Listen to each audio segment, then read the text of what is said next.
Single dad got arrested defending a woman from thugs. She owned every bank in the state. He thought he was saving a stranger, but when the cuffs snapped and the truth hit, the broke mechanic realized he just changed the life of the most powerful woman in America forever. Before we get into the story, comment below where in the world you are watching from today. The autumn sun hadn't yet risen when Ethan Walker's alarm buzzed at 5:30 a.m. His calloused hand reached out from beneath worn quilts to silence it. The familiar scent of motor oil clung to his skin despite last night's shower, a permanent reminder of long hours at the shop. Through the thin walls of their modest ranch house, he heard Lily moving around in the kitchen. That girl was always up before him these days, trying to shoulder more than any 16-year-old should. The floorboards creaked beneath his feet as he sat up, running a hand through his graying hair. "Morning, Dad."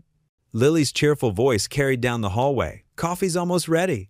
"You didn't have to do that, sweetheart," Ethan called back, but warmth filled his chest. She was so much like her mother, always thinking of others first. He pulled on his work clothes, faded jeans, a thermal shirt, and the heavy canvas jacket with Walker's Auto Repair stitched across the back. The mirror showed tired lines around his eyes, but he pushed aside the weariness. Bills wouldn't pay themselves. The kitchen was bright with morning activity. Lily stood at the counter, her dark hair pulled back in a neat ponytail, already dressed for school in jeans and a purple sweater. She'd laid out 2 bowls of oatmeal and was pouring coffee into his favorite chipped mug. "You should be sleeping in while you can," Ethan said, accepting the coffee gratefully. "Your mom always said teenagers need more rest than old mechanics." A shadow flickered across Lily's face at the mention of her mother, but her smile quickly returned. "Someone has to make sure you eat breakfast. Besides, I have early band practice." They sat at their small kitchen table, morning sunlight starting to peek through worn curtains. The house was modest but clean. Pictures of happier times dotted the walls, most featuring a woman with Lily's smile and kind eyes. "Mrs. Henderson called yesterday." Lily mentioned between bites. "Her car's making that noise again." Ethan nodded, mentally adding it to his growing list of repairs. "I'll squeeze her in today. She's still paying off her husband's medical bills." "You're too nice sometimes, Dad. We need to pay our own bills too." "The Lord provides, Lily girl." He reached across to squeeze her hand. "Mrs. Henderson will pay what she can, when she can. Sometimes being kind matters more than being paid." Lily's eyes shone with pride, though worry creased her young forehead. "I know. I just wish." She trailed off, gathering their empty bowls. "Wish what, sweetheart?" "That you didn't have to work so hard. That things were easier." She rinsed the dishes quickly, checking the clock. "I should go. Band practice, remember?" Ethan stood, pulling her into a tight hug. She was getting so tall, nearly reaching his shoulder now. "Things are exactly as they should be. We've got each other, a roof over our heads, and honest work. That's more than many have." "Love you, Dad." She grabbed her backpack and band folder. "Love you too. Learned something amazing today." After Lily left, Ethan took his coffee to the front porch. The morning air was crisp, carrying the scent of fallen leaves. Across the street, porch lights still glowed as neighbors prepared for their day. Willow Creek was that kind of town, everyone knowing everyone, helping when they could. He started the 10-minute walk to his shop, hands in his pockets against the morning chill. The auto repair shop had been his father's before him, the faded sign now showing its age like everything else. But it was his. Mortgage nearly paid off after 15 years of monthly payments that sometimes meant skipping new clothes or eating simple meals. Inside, the familiar smell of oil and metal greeted him. Tools lined the walls in careful order, concrete floor swept clean despite constant grime. He flipped on the lights and started the coffee maker for customers who'd soon arrive with their troubled vehicles and tight budgets. The morning passed in a blur of oil changes, brake repairs, and friendly conversations. By afternoon, his hands were black with grease, shoulders aching from bending over engines. Mrs. Henderson's station wagon sat in Bay 3, timing belt finally fixed properly. "I can only pay half now," she'd said earlier, wringing her hands. "Maybe next month." "Take your time, Martha," he'd assured her. "That car needs to get you to work. We'll figure it out." Now, as evening approached, Ethan wiped his hands and began closing up. The sky had turned dusky purple, streetlights flickering on along Main Street. His body felt every one of his 47 years, every loss and struggle etched in tired muscles. Standing in the doorway of his shop, he looked up at the darkening sky. Stars were beginning to appear, reminding him of nights when he and Sarah would sit on their porch, dreaming of the future. He missed her most in these quiet moments. "Lord," he muttered softly, "just give me strength for one more day." The street lamps flickered to life as Ethan trudged past the abandoned train station. His work boots scraped against the cracked sidewalk, each step heavy after another 14-hour day at the shop. Wind whipped through the gaps in his worn denim jacket, and he turned up the collar, hunching his shoulders against the autumn chill. The old station loomed beside him, its brick walls dark with age and neglect. Broken windows gaped like missing teeth, and weeds pushed through the platform's concrete. 10 years ago, the place had still been running. Now it was just another reminder of how their small town was slowly fading away. His thoughts drifted to Lily, probably worried sick about him working late again. He'd promised to be home for dinner, but Mrs. Henderson's transmission had taken longer than expected. The extra hours meant more money for Lily's college fund, though. That thought kept his feet moving forward, one tired step after another. A sound cut through the wind's whistle, muffled voices from the alley between the station and the old hardware store. Ethan slowed his pace. Something about those voices made the hair on his neck stand up. "Please, just take it. Take everything." A woman's voice, tight with fear. "Shut up." A younger voice, trying to sound tough but wavering with nervous energy. Ethan stopped at the alley's entrance. In the dim light, he made out 3 figures, a woman in business attire backed against the brick wall, and 2 men. No, not men, boys, really. Probably not much older than 19 or 20. One held something that glinted dully, a knife or pipe. His heart hammered against his ribs. Every instinct screamed at him to keep walking, to not get involved. He had Lily to think about. But then the woman let out a choked sob, and his feet were moving before his mind could catch up. "Hey!" His voice came out deeper than usual, filling the narrow space. "Leave her alone." The 2 young men spun around. The woman's eyes went wide. Mascara streaked down her cheeks. She clutched an expensive-looking purse to her chest. "Mind your own business, old man," the taller one snarled. In his hand, Ethan now clearly saw a length of pipe. "This is my business." Ethan stepped closer, hands raised but ready. "You boys don't want to do this. Just walk away."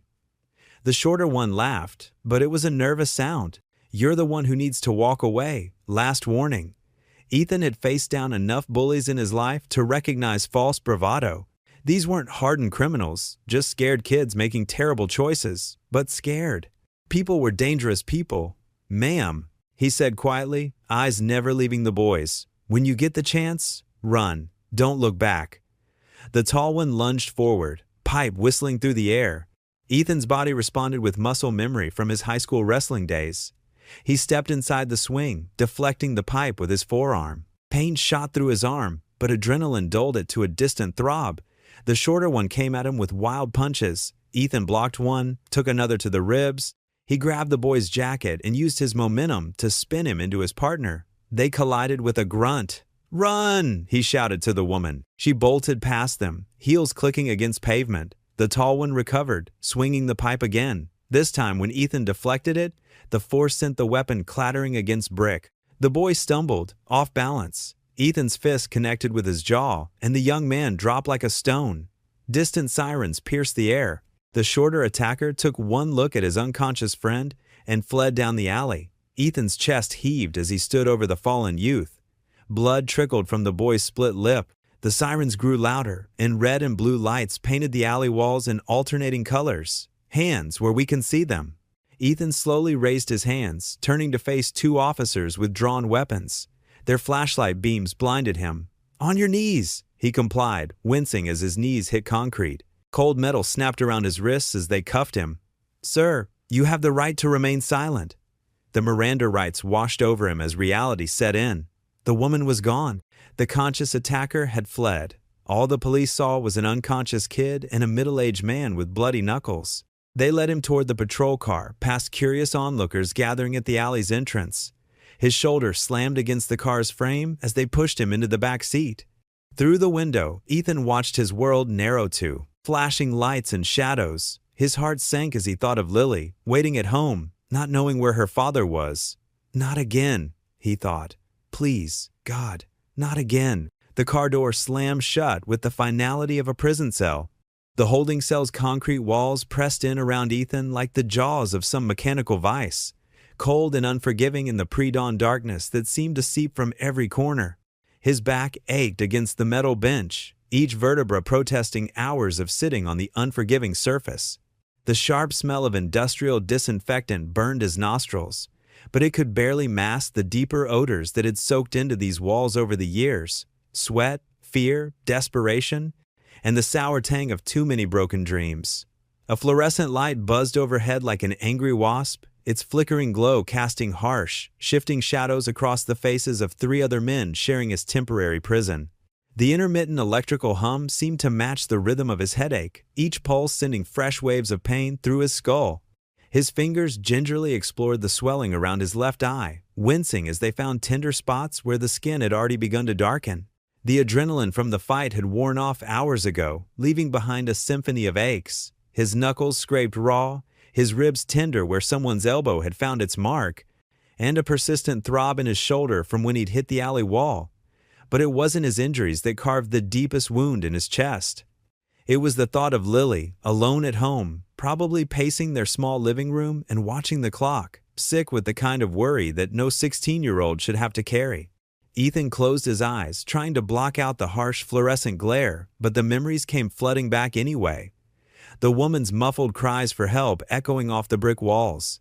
The predatory circle of figures closing in on her, the glint of streetlight on polished metal. Was it a pipe?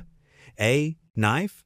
His body had moved before his mind could catch up, decades of mechanical work lending unexpected strength to his hands as he deflected the blow meant for her head. The sickening thud as one of the attackers hit the pavement, blood pooling beneath his skull. Then the strobing police lights painting everything in alternating red and blue, the shouted commands, the confusion, and the woman, his victim, the person he'd risked everything to save, disappearing into the maze of shadows before she could explain what had really happened. The irony tasted bitter in his mouth. He'd spent 10 years rebuilding his life, brick by careful brick, proving to Lily and to himself that he could be the father she deserved. One moment of doing what felt right, and it might all crumble again. "Hey, old-timer." A raspy voice cut through his thoughts like a rusty blade. "What are you in for?" Ethan looked up to see one of his cellmates watching him with dark amusement. The man was lanky as a scarecrow, with tattoos crawling up his neck like thorny vines. Skulls, serpents, and words in languages Ethan couldn't read. His teeth were stained yellow, and there was a meanness in his eyes that spoke of too many nights in places like this. "Trying to help someone?" Ethan answered quietly, his voice rough from hours of silence and the taste of his own fear. The tattooed man barked out a laugh that echoed off the concrete walls, harsh and grating. "Oh man, we got ourselves a real hero here, boys." He elbowed his companion, a heavy-set man with a gray beard who hadn't stopped snoring since Ethan arrived. The sleeping man grunted but didn't wake. "Bet that worked out real well for you, didn't it, Superman?" Ethan said nothing, turning his gaze to the small window near the ceiling. It was barely larger than a shoebox, crisscrossed with thick metal bars that cast prison-striped shadows on the opposite wall. The first hints of dawn were starting to creep across the sky outside, pale, gray light filtering through the glass like hope trying to squeeze through a crack in the world. "Let me guess," the tattooed man continued, clearly enjoying his captive audience. His voice carried the practiced cruelty of someone who'd learned to find entertainment in others' misery. "Saw something you shouldn't have, tried to play the Good Samaritan, and now you're sitting here in the county's finest accommodations while the bad guys are probably having pancakes at some nice diner." He clicked his tongue with mock sympathy. "That's what you get for sticking your nose where it don't belong, hero. World's got no use for guys like you anymore." The words stung because they carried more than a grain of truth. Here he was, locked up like a common criminal, while Lily was probably standing at their kitchen window, watching for headlights that wouldn't come. She'd be wondering if this was it, if her father had finally stumbled back into the darkness that had nearly swallowed him whole after her mother's death. The thought made his stomach clench like a fist around broken glass. Another inmate spoke up from the far corner of the cell. He was younger, maybe 25, with hollow eyes that had seen too much too soon and the pale, drawn features of someone who'd been living on the streets. "World ain't kind to heroes these days, Pops. Better to keep your head down, mind your own business, and let everybody else figure out their own problems. That's Survival 101. Ethan leaned forward, resting his elbows on his knees. His work boots were scuffed and dirty from the scuffle, and there were dark stains on his jeans that might have been blood. The concrete floor beneath his feet was a patchwork of stains, some old, some fresh, all telling stories he didn't want to imagine. In the distance, beyond the thick walls and locked doors, he could hear the sounds of the jail coming to life. The metallic clang of cell doors opening and closing, the echo of footsteps in long corridors, the murmur of officers changing shifts. Somewhere in this maze of concrete and steel, other men were facing their own reckonings. "Lord," he whispered, so quietly that only he could hear the words, his voice barely more than a breath. "I know I'm not much, never have been. Just a broken-down mechanic with grease under his fingernails and more regrets than sense." His hands clasped together, knuckles white with the force of his grip. "But please, watch over my little girl. Keep her safe until I can get back to her. Give her strength to face whatever comes next." The words caught in his throat. "And if this is where my story ends, if this is how it all falls apart again, just don't let her lose faith. In you, in herself, in the good that's still out there, even when it's hard to see." The tattooed man made a sound of disgust, like he tasted something sour. "Great, a Jesus freak. That's all we need in here. Next thing you know, he'll be trying to save our souls too." He spat on the floor, the sound echoing in the small space. Hours crawled by like wounded animals, each minute an eternity of waiting and worry. Ethan watched the pale rectangle of light from the window creep across the floor with agonizing slowness, marking time's passage like a sundial made of shadows and regret. His body settled into a dull ache that seemed to seep into his bones, but his heart carried a sharper pain.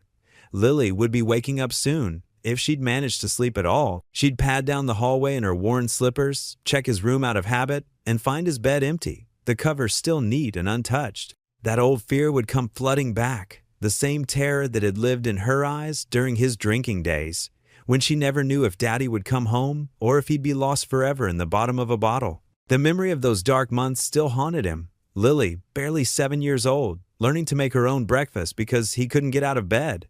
Coming home from school to find him passed out on the couch, empty beer cans scattered around him like evidence of his failure. The night she'd called Mrs. Patterson from next door because she couldn't wake him up and thought he might be dead. The look in her eyes when the police had taken him away after the DUI, not anger, not disappointment, but something worse, resignation, as if she'd already accepted that everyone she loved would eventually leave her. The sound of footsteps echoing down the corridor broke through his spiraling thoughts, sharp and purposeful against the concrete floor. Keys jingled with metallic music, and a uniformed guard appeared at the cell door, his face impassive behind wire-rimmed glasses. Behind him stood a woman Ethan couldn't quite see clearly through the bars and shadows, but her voice cut through the morning silence like a blade through silk. Clear, authoritative, and somehow familiar. "Mr. Walker, you're being released." The fluorescent lights of the precinct lobby hit Ethan's eyes like needles after the dimness of the holding cell. He squinted, his bruised face aching as he followed the guard through a set of heavy doors. The sudden burst of camera flashes nearly knocked him backward. "Mr. Walker, over here! Can you tell us what happened in that alley? Were you afraid for your life?" A cluster of reporters pressed forward, microphones thrust toward him like accusing fingers. Ethan's hands instinctively went to his worn jacket, trying to smooth wrinkles that had set in during his night on the metal bench. His work boots scraped against the polished floor as he took an uncertain step back. I don't understand," he mumbled, more to himself than the cameras. "Mr. Walker." A clear, confident voice cut through the chaos. Ethan turned to see a woman in an elegant charcoal suit making her way through the crowd. Her dark hair was pulled back in a neat bun, and despite the early hour, she carried herself with perfect composure. Behind her, a man in an expensive suit clutched a leather briefcase, clearly a lawyer. It took Ethan a moment to recognize her without the fear in her eyes, without the shadows of the alley distorting her features. But there was no mistaking it. This was the woman he'd helped last night. "Miss Hayes?" The lawyer began, but she held up a hand to silence him. "Mr. Walker," she said again, stepping closer. Her eyes were kind, but carried a weight of authority that made the reporters fall quiet.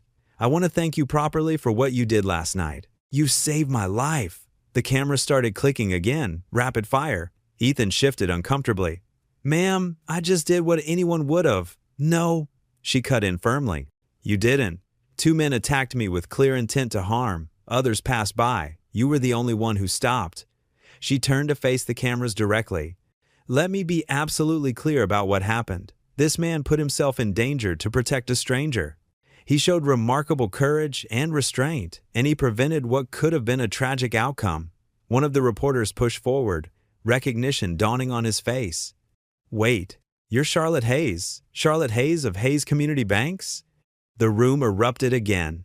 Miss Hayes, is it true your company controls over 60% of community banking in the state? Were you targeted because of your position? Is this connected to the recent merger talks? Charlotte remained perfectly composed, but Ethan noticed her hands tighten slightly on her purse strap, the only sign that the attention bothered her. I'm not discussing business matters, she said firmly. I'm here because an innocent man spent the night in jail for protecting me. That's being rectified now. She turned back to Ethan. The charges have been dropped completely. My lawyer has all the paperwork processed.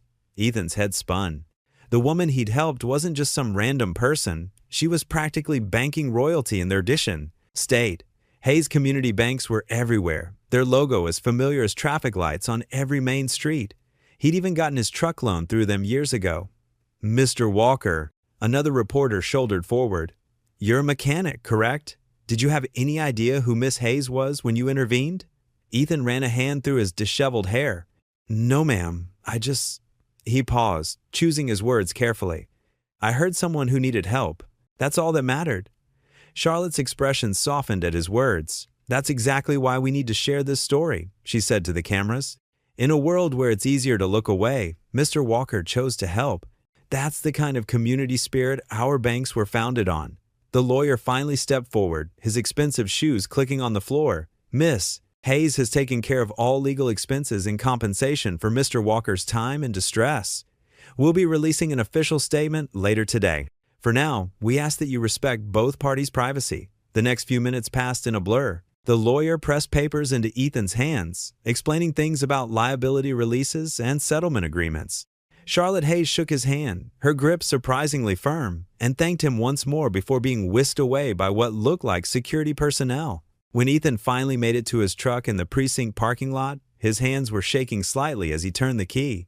The old engine coughed to life, the familiar rumble helping to ground him back in reality. He pulled out onto the street just as the morning rush was beginning. His phone started buzzing before he'd gone 3 blocks. Mrs. Chen from the grocery store, Tom from the hardware shop. Even Pastor Mike's number flashed across the screen. Each call went to voicemail as Ethan kept his eyes firmly on the road, his knuckles white on the steering wheel.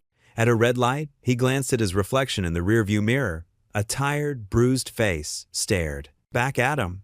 Just a mechanic, he thought. Just a mechanic who'd somehow gotten tangled up in something much bigger than himself. His phone buzzed again. This time it was a text from his neighbor, Martha. Ethan Walker, you're all over the morning news. Call me when you get home. Lily's fine. She stayed with us last night. But you've got some explaining to do, young man. The light turned green, and Ethan pressed the gas pedal, eager to get home. The familiar streets of his small town seemed different somehow. People on the sidewalks were pointing. Storefront TVs showed glimpses of the press conference he'd just left behind. His quiet life had suddenly become very, very public. The phone kept buzzing as he drove, each new call or message making him more aware of how quickly everything was changing. The morning sun caught his rearview mirror, momentarily blinding him, and he couldn't help but wonder if this sudden spotlight would bring more light or heat into his carefully balanced world. The morning sun streamed through the small kitchen window of the Walker home, catching the steam rising from a pot of instant coffee. Lily sat at their worn wooden table, practically bouncing in her chair as she held up her phone, showing her father yet another news article about last night's events. Dad, you're trending. Look at all these comments. Everyone's calling you a hero. Lily's eyes sparkled with excitement as she scrolled through the endless stream of social media posts. Ethan hunched over his coffee mug, his work shirt already carrying traces of motor oil from an early morning emergency repair. Honey, please. It's not that big a deal. He winced as he shifted in his chair, his ribs still sore from the scuffle. Not a big deal? Lily's voice rose an octave. You saved Charlotte Hayes. Do you know who she is? She owns like half the banks in the state. She pushed her cereal bowl aside to make room for the morning newspaper she'd retrieved from their front step. There it was, right on the front page. Local mechanic saves banking heiress. I did what anyone would have done, Ethan mumbled, taking another sip of coffee. His eyes drifted to the stack of bills by the toaster, each envelope marked with red final notice stamps that seemed to mock him. That's not true, Dad. Most people would have walked right by. You didn't. Lily's voice softened as she reached across the table to touch his hand. Mom would be proud. Ethan's throat tightened at the mention of his late wife. He squeezed Lily's hand back, managing a small smile. You better get ready for school, kiddo. Bus will be here soon. Just then, his phone buzzed. An unknown number flashed across the screen. Ethan almost let it go to voicemail, probably another reporter, but something made him answer. Mr. Walker? The voice was calm, refined, and somehow familiar. This is Charlotte Hayes. Ethan sat up straighter, catching Lily's wide-eyed stare. Miss Hayes, I wasn't expecting. Please, call me Charlotte. There was warmth in her tone. I hope I'm not calling too early. I wanted to speak with you about an opportunity. Ethan listened as Charlotte outlined her proposal. She needed someone to oversee maintenance for her company's fleet of vehicles, dozens of cars spread across multiple branches. The salary she mentioned made his coffee cup pause halfway to his mouth. That's very generous, he said carefully, watching Lily's expectant face across the table. But I have my own shop here. My customers depend on me. You could keep your shop, Charlotte replied. This would be additional work, on your own schedule. Mr. Walker, Ethan, what you did for me, I want to repay that somehow. Ma'am, I didn't help you to get anything in return. His eyes fell on another bill, this one for Lily's upcoming school expenses. I know that, Charlotte said softly. That's exactly why I'm offering. People like you are rare, Mr. Walker. I need someone I can trust. Ethan rubbed his temples. I appreciate it, but I can't accept charity. This isn't charity. It's a job offer based on merit. Sleep on it, please? After saying goodbye, Ethan set the phone down. Lily was practically vibrating with anticipation. Well, what did she say? What are you going to do? Nothing to do, Ethan said, standing to rinse his cup. I've got my shop. We're doing fine. Lily's face fell. Dad, no. The shop's barely breaking even. I know because I help with the books, remember? She followed him to the sink. And don't tell me we're doing fine. I saw the past due notice for the rent. Lily, Ethan's voice held a warning note. No, listen. She grabbed his arm, forcing him to look at her. I know you're proud. Mom always said it was one of your best and worst qualities. But sometimes, her voice caught. Sometimes being strong means knowing when to accept help. Ethan stared at his daughter, so much like her mother, with that same quiet wisdom that could cut right through his defenses. The morning light caught the worry in her eyes, making her look older than her 16 years. He leaned against the counter. I don't want to be beholden to anyone. Why not? Lily challenged. You help people all the time. Remember when you fixed Mr. Peterson's truck for free because his wife was sick? Or when you stayed late to help Mrs. Rodriguez with her flat tire? Why is it okay for you to help others, but not okay for someone to help you? The truth of her words hit him hard. He thought about all the times he'd told Lily that pride shouldn't stop someone from doing the right thing. Was he being a hypocrite now? The phone buzzed again, a text from Charlotte with her office number, asking him to at least come in for a proper discussion. Ethan looked at his daughter, then at the bills on the counter, then back at his phone. The weight of responsibility, to his child, to his customers, to his own conscience, pressed down on him. Finally, he let out a long breath. Maybe, I'll just talk to her once. Lily's face lit up with hope. Really? Just to talk, he emphasized, but couldn't help smiling at her excitement. No promises beyond that. Lily threw her arms around him, careful of his sore ribs. That's all I'm asking, Dad. Just talk to her. The morning sun grew stronger, warming the small kitchen, and for the first time in a while, Ethan felt something else warm inside him too, a cautious spark of possibility. Ethan's old pickup truck looked comically out of place among the gleaming luxury vehicles in the Hayes Financial Tower parking garage. He pulled into a visitor spot, the truck's engine echoing off concrete walls that probably cost more than his house. His weathered work boots scuffed against the spotless floor as he made his way to the elevator. The lobby was a cathedral of wealth, all soaring glass, polished marble, and chrome. Well-dressed professionals hurried past, their shoes clicking importantly on the floor. Ethan's canvas jacket and honest face drew curious glances from security guards and receptionists. "I'm here to see Charlotte Hayes," he said quietly to the front desk attendant, feeling like an intruder in this pristine space. "Ethan Walker." The young woman's eyes widened with recognition. "Oh, Mr. Walker, yes. Miss Hayes is expecting you. Please take the executive elevator to the 42nd floor." She handed him a visitor badge with efficient grace. The elevator rode smoother than any car he'd ever fixed. Ethan watched floor numbers tick by, his reflection in the mirrored walls showing a man who looked as uncomfortable as he felt. His bruises from the alley fight were still visible, a reminder of how he'd ended up here. The elevator opened directly into a reception area where a sharp-dressed assistant sat behind a curved desk. "Mr. Walker?" She greeted him with a warm smile. "Please, go right in. Miss Hayes is waiting." Charlotte's office was larger than Ethan's entire garage. Floor-to-ceiling windows offered a breathtaking view of the city. Modern art adorned the walls, and a massive desk of dark wood anchored the space. But what struck him most was Charlotte herself. She looked different here than she had at the police station, more composed, yet somehow more real. She rose from her desk with a genuine smile. "Ethan, thank you for coming." She gestured to a comfortable chair. "Please, sit." He perched carefully on the edge of the leather seat, hyper-aware of his work-worn hands and the engine grease that never quite seemed to wash away. "Miss Hayes. Charlotte, please." "Charlotte." He corrected himself. "I appreciate you seeing me, but I want to be clear. I'm not looking for charity or special treatment." She sat back down, studying him with intelligent eyes. "Good, 'cause I'm not offering any. What I'm offering is a job that needs doing, and from what I've learned about you, you're exactly the right person to do it." She pulled out a folder and opened it on her desk. "Hayes Financial maintains a fleet of company vehicles, executive cars, courier vans, maintenance trucks. We currently contract out all the maintenance and repairs to various shops across the city. It's inefficient and expensive." She looked up at him. "I want to bring it in-house, build our own service center. We need someone who knows vehicles inside and out, someone who can manage both machines and people with integrity."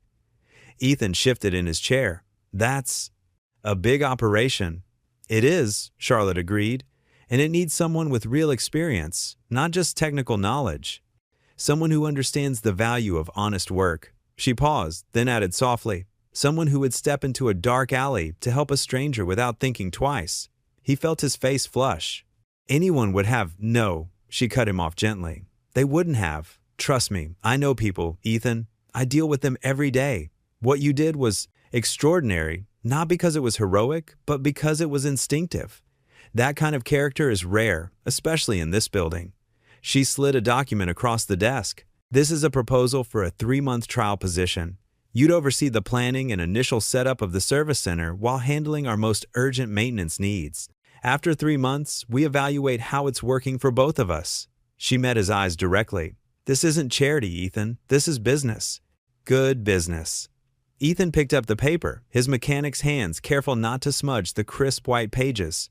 The salary figure made his breath catch. It was more than triple what he made at his shop. "I know it's a big change," Charlotte said, reading his expression. "But sometimes life puts opportunities in our path for a reason. All we have to do is be brave enough to take them." He thought of Lily, of bills piling up, of prayers for just one more day of strength. Maybe this was the answer to those prayers, coming in an unexpected package. 3 months, he said finally, looking up. "Trial basis." Charlotte's smile was warm and genuine. "Trial basis?" She agreed, holding out her hand. They shook on it, his callous palm meeting her smoother one in a grip that was firm and honest on both sides.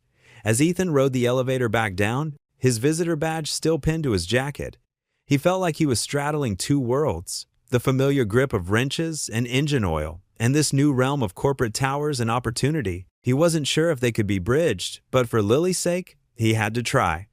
Charlotte watched through her office windows as Ethan's old pickup pulled out of the parking garage. Her assistant, Margaret, came in with the day's schedule. "There's something about that man's sincerity," Charlotte mused, still watching the truck until it disappeared into traffic. Rare these days. The corporate garage gleamed like no repair shop Ethan had ever seen. Polished concrete, floors reflected fluorescent lights, and neat rows of diagnostic equipment lined the walls. The smell was different too, less grease and rubber, more air freshener and new car leather. A group of mechanics in crisp Navy uniforms huddled near a lifted Mercedes, their conversation dying as Ethan approached. He wore his own clean work shirt, the name Walker embroidered above the pocket in fading thread. "Well, look who it is, the hero of Hayes Financial," one of them called out, his smile not reaching his eyes. "Come to grace us with your presence?" "Just here to work," Ethan said quietly, setting his toolbox down at an empty workstation. The metal clang echoed through the garage. The lead mechanic, a man with salt and pepper hair named Marcus, stepped forward with a clipboard. "Since you're the new hotshot, maybe you'd like to take a look at this." He gestured to a black company SUV parked in the corner. "Been giving us fits for weeks. Engine dies at random, no diagnostic codes." Ethan nodded, already moving toward the vehicle. He could feel their eyes on him, waiting for him to fail. The pressure sat heavy on his shoulders, but he dealt with worse. Much worse. For the next hour, Ethan methodically worked through his inspection. He checked connections, tested sensors, and traced wiring harnesses while the other mechanics went about their business, occasionally throwing glances his way. His hands moved with a certainty that came from decades of experience, each motion purposeful and precise. The problem revealed itself in a corroded ground wire hidden behind the transmission, the kind of issue that wouldn't show up on computer diagnostics. As Ethan cleaned the connection and replaced the wire, he heard the distinct click of heels on concrete.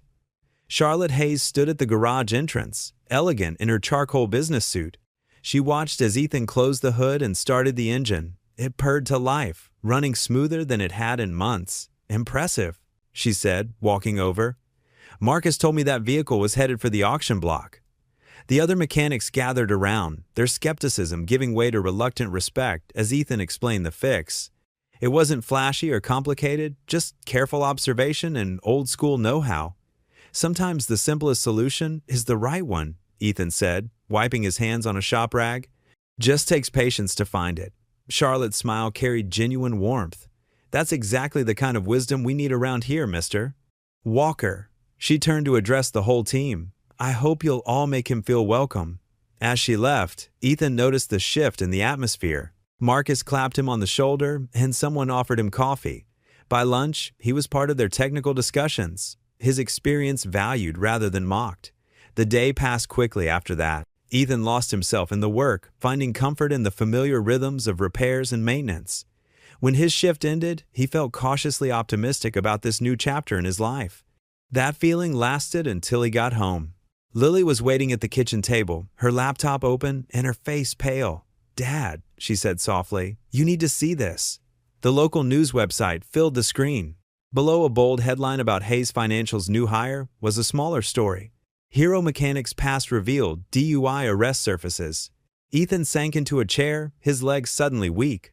The article detailed his arrest from 8 years ago, complete with his mugshot from that terrible night. He'd been drinking heavily then, lost in grief over Sarah's death, until the wake-up call of nearly hitting another car shocked him sober. He'd done his time, paid his fines, and rebuilt his life for Lily's sake. But seeing it splashed across the screen brought all the shame rushing back. "I'm so sorry, Dad," Lily whispered, reaching for his hand. "It's not fair. You've changed so much since then." Ethan couldn't speak. He got up and poured coffee from the pot he'd left warming that morning, though he had no appetite for it now. The mug trembled slightly in his weathered hands as he stared at the dark liquid, seeing instead the reflection of the man he'd been, and praying he wouldn't become again. The kitchen clock ticked loudly in the silence. Outside, a dog barked, and cars passed on their way to better places. Ethan sat there, his coffee growing cold, wondering if he'd just lost everything he'd worked so hard to rebuild. His phone lay silent on the table. Soon, he knew, it would ring. Charlotte or her HR department would have seen the story by now. The thought of facing them tomorrow made his stomach churn. But it was the memory of Sarah's disappointment and Lily's fierce love that made his hands shake the most. The morning sun cast long shadows through the corporate garage's windows, but they weren't half as dark as the looks Ethan received from his coworkers. He kept his head down, focusing on the engine before him, but couldn't ignore the hushed conversations that stopped whenever he walked past. At his workbench, a newspaper lay folded open to page 3. The headline made his stomach clench. Hayes Corp's new hire, a troubled past. Someone had circled his old DUI charge in red marker. Just ignore it, he muttered to himself, reaching for a wrench. His hands were steady, they always were when working on engines, but his mind raced with memories he'd tried so hard to forget. The darkness after Sarah's death, the bottles that couldn't numb the pain, that one terrible night, the garage door's hydraulic whoosh interrupted his thoughts. Charlotte Hayes strode in, her heels clicking against the concrete floor. Even in her elegant gray suit, she moved with purpose through the automotive workspace. Behind her trailed 3 men in expensive suits, their faces pinched with concern. "Miss Hayes." One called out, "The board meeting starts in 10 minutes. We really must." "Then we'll be brief," Charlotte cut him off, her voice firm but controlled. She approached Ethan's workstation. "Mr. Walker, could you join me in my office?" Ethan wiped his hands on a shop rag, noticing how the other mechanics had stopped pretending to work and were openly staring now. "Yes, ma'am," he said quietly. The elevator ride to the executive floor was silent and tense. Charlotte's assistants shuffled papers nervously while shooting glances between their boss and the mechanic who stood apart from them, his work clothes a stark contrast to their business attire. In Charlotte's office, morning light streamed through floor-to-ceiling windows, illuminating the city sprawled below. She closed the door, leaving her anxious entourage outside. "The board is demanding your termination," she said without preamble, turning to face him. "They're concerned about public image, shareholders, the usual corporate nonsense." Ethan nodded slowly. "I understand. I'll clean out my locker." "I'm not firing you," Charlotte interrupted. Her blue eyes held his steadily. "But I am going to move you to our East Side branch. It's smaller, quieter, less scrutiny.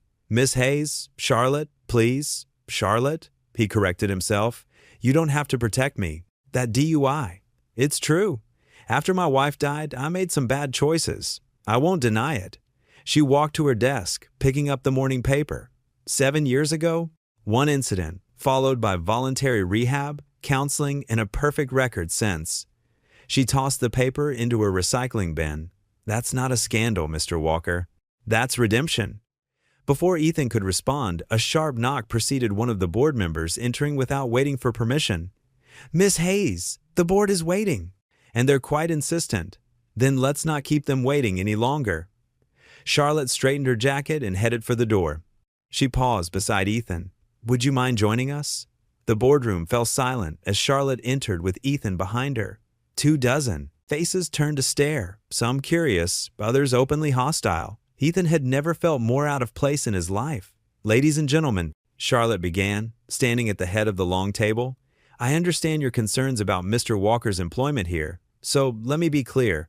This man saved my life at risk to his own. When he found me in that alley, he didn't ask for my net worth or check my credit score. He saw someone in need and acted."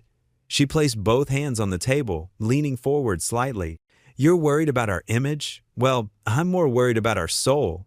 What does it say about Hayes Community Banks if we abandon someone for having a past? Especially someone who's worked so hard to overcome it? Miss Hayes?" One board member interjected, "The shareholders will understand that we practice what we preach about second chances and community values." Her voice was steel wrapped in silk. "Mr. Walker stays. That's final."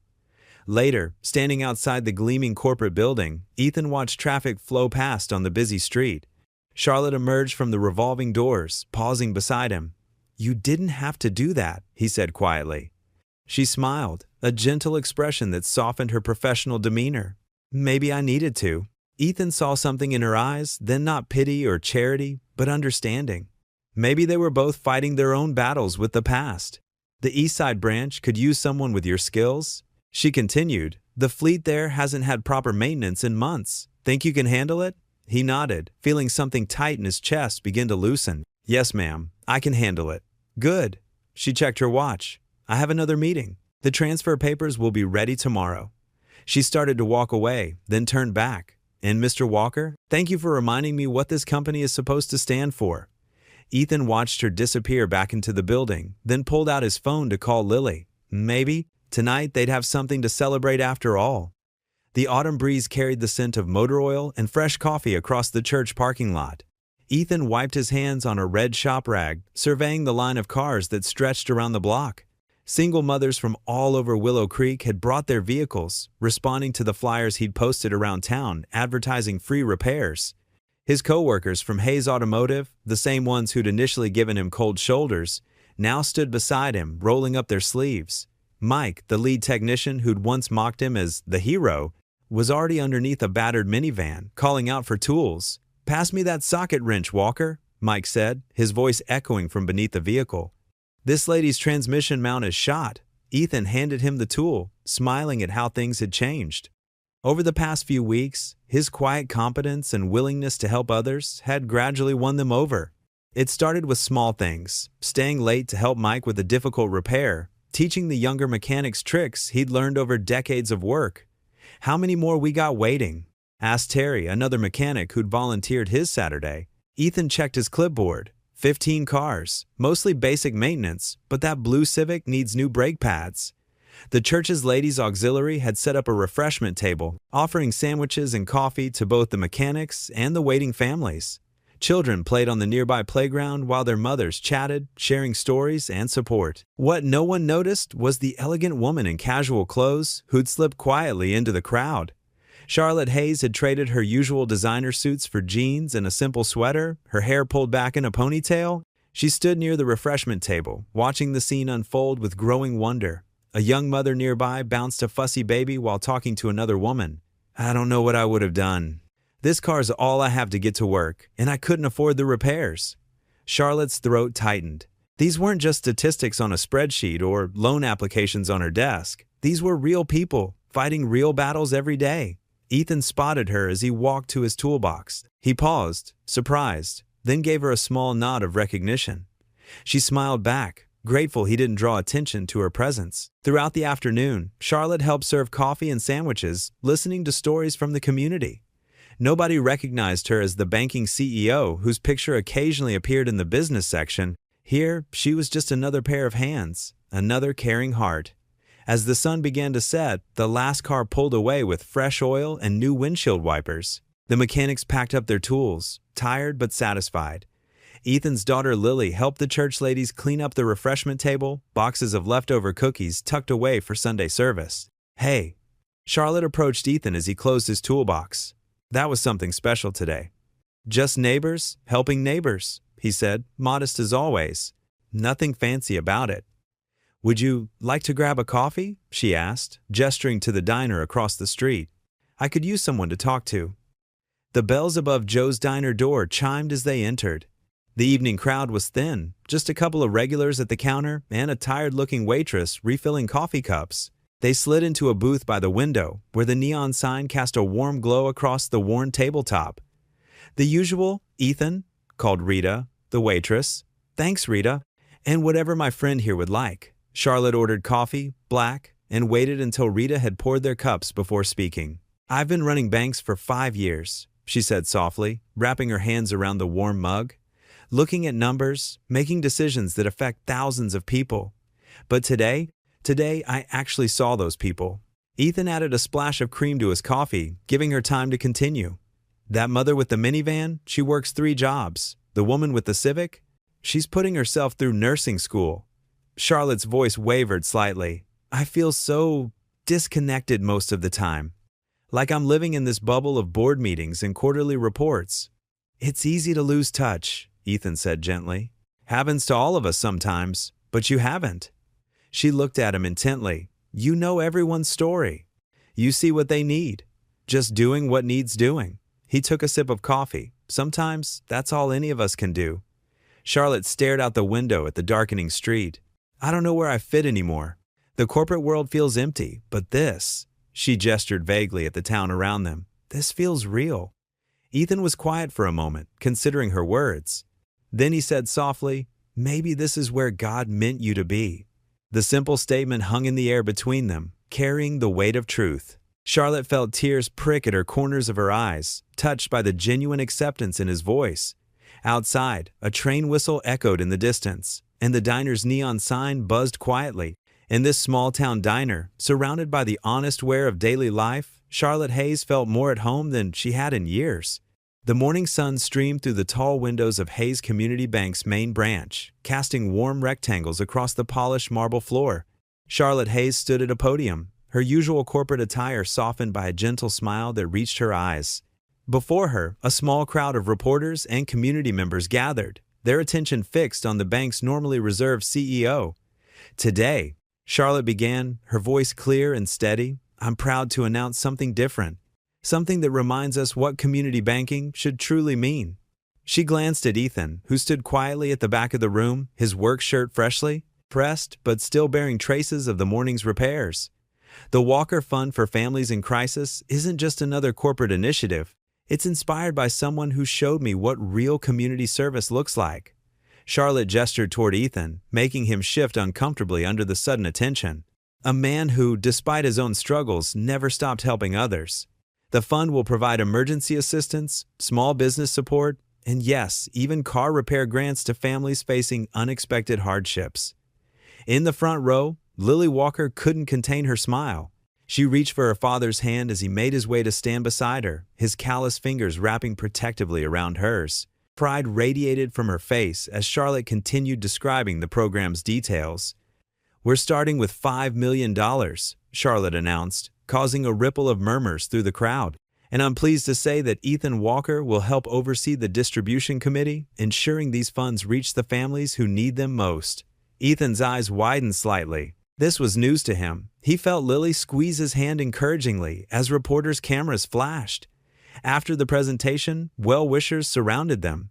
Mrs. Rodriguez, whose minivan Ethan had fixed for free last month, hugged him tight. Now everyone knows what we've always known about you, Ethan, she said, wiping away happy tears.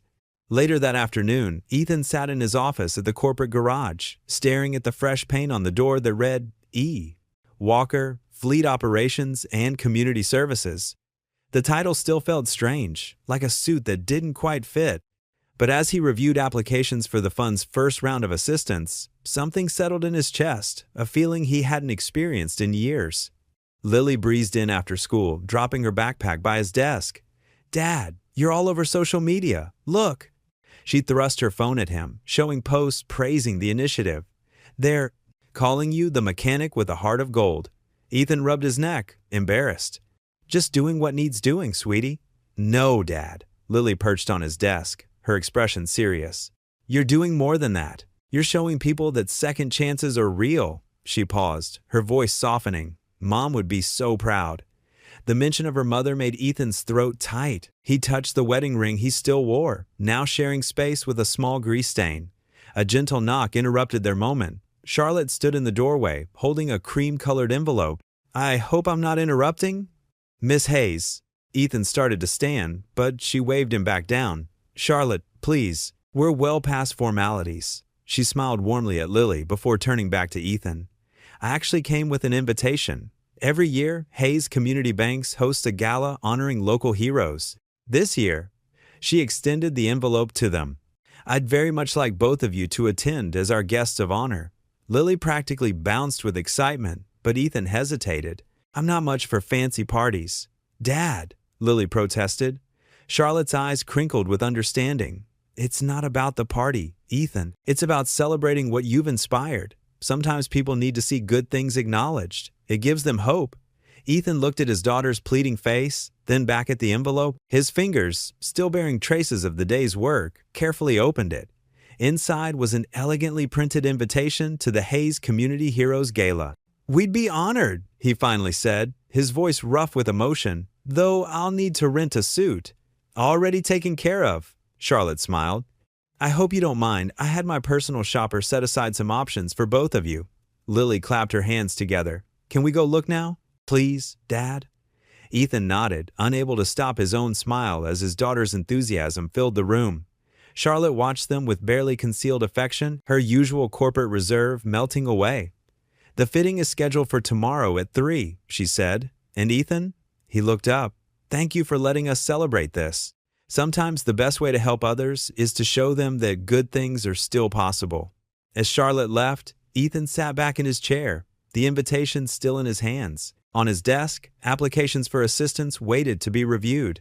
Through his window, he could see mechanics working on fleet vehicles, their movements now carrying a sense of purpose beyond mere repairs. For the first time in years, the weight of his past felt lighter. Not gone, he knew better than to expect that, but transformed into something that might help others find their way forward too. Dad? Lily's voice pulled him from his thoughts. You okay? He smiled at his daughter, remembering all the nights she'd helped him hold on to hope. Yeah, sweetie, I really am. The Grand Plaza Hotel's ballroom sparkled like something from a fairy tale. Crystal chandeliers cast dancing light across marble floors, while waiters in crisp black ties weaved through clusters of guests in designer evening wear. Ethan Walker tugged uncomfortably at his borrowed suit collar, feeling like a fish out of water among the society elite. Stop fidgeting, Dad, Lily whispered, smoothing down her simple blue dress, the nicest one they owned. You look great. Ethan managed a small smile at his daughter, but his hands wouldn't stay still. The suit, borrowed from his brother-in-law, felt tight across his shoulders. His callous mechanic's hands seemed too rough for this glittering world of wealth and privilege.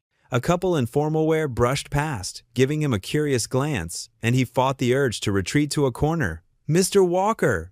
Charlotte's voice cut through his discomfort. She appeared beside them in an elegant black evening gown, though her warm smile remained unchanged from their coffee shop conversations. I'm so glad you both could make it.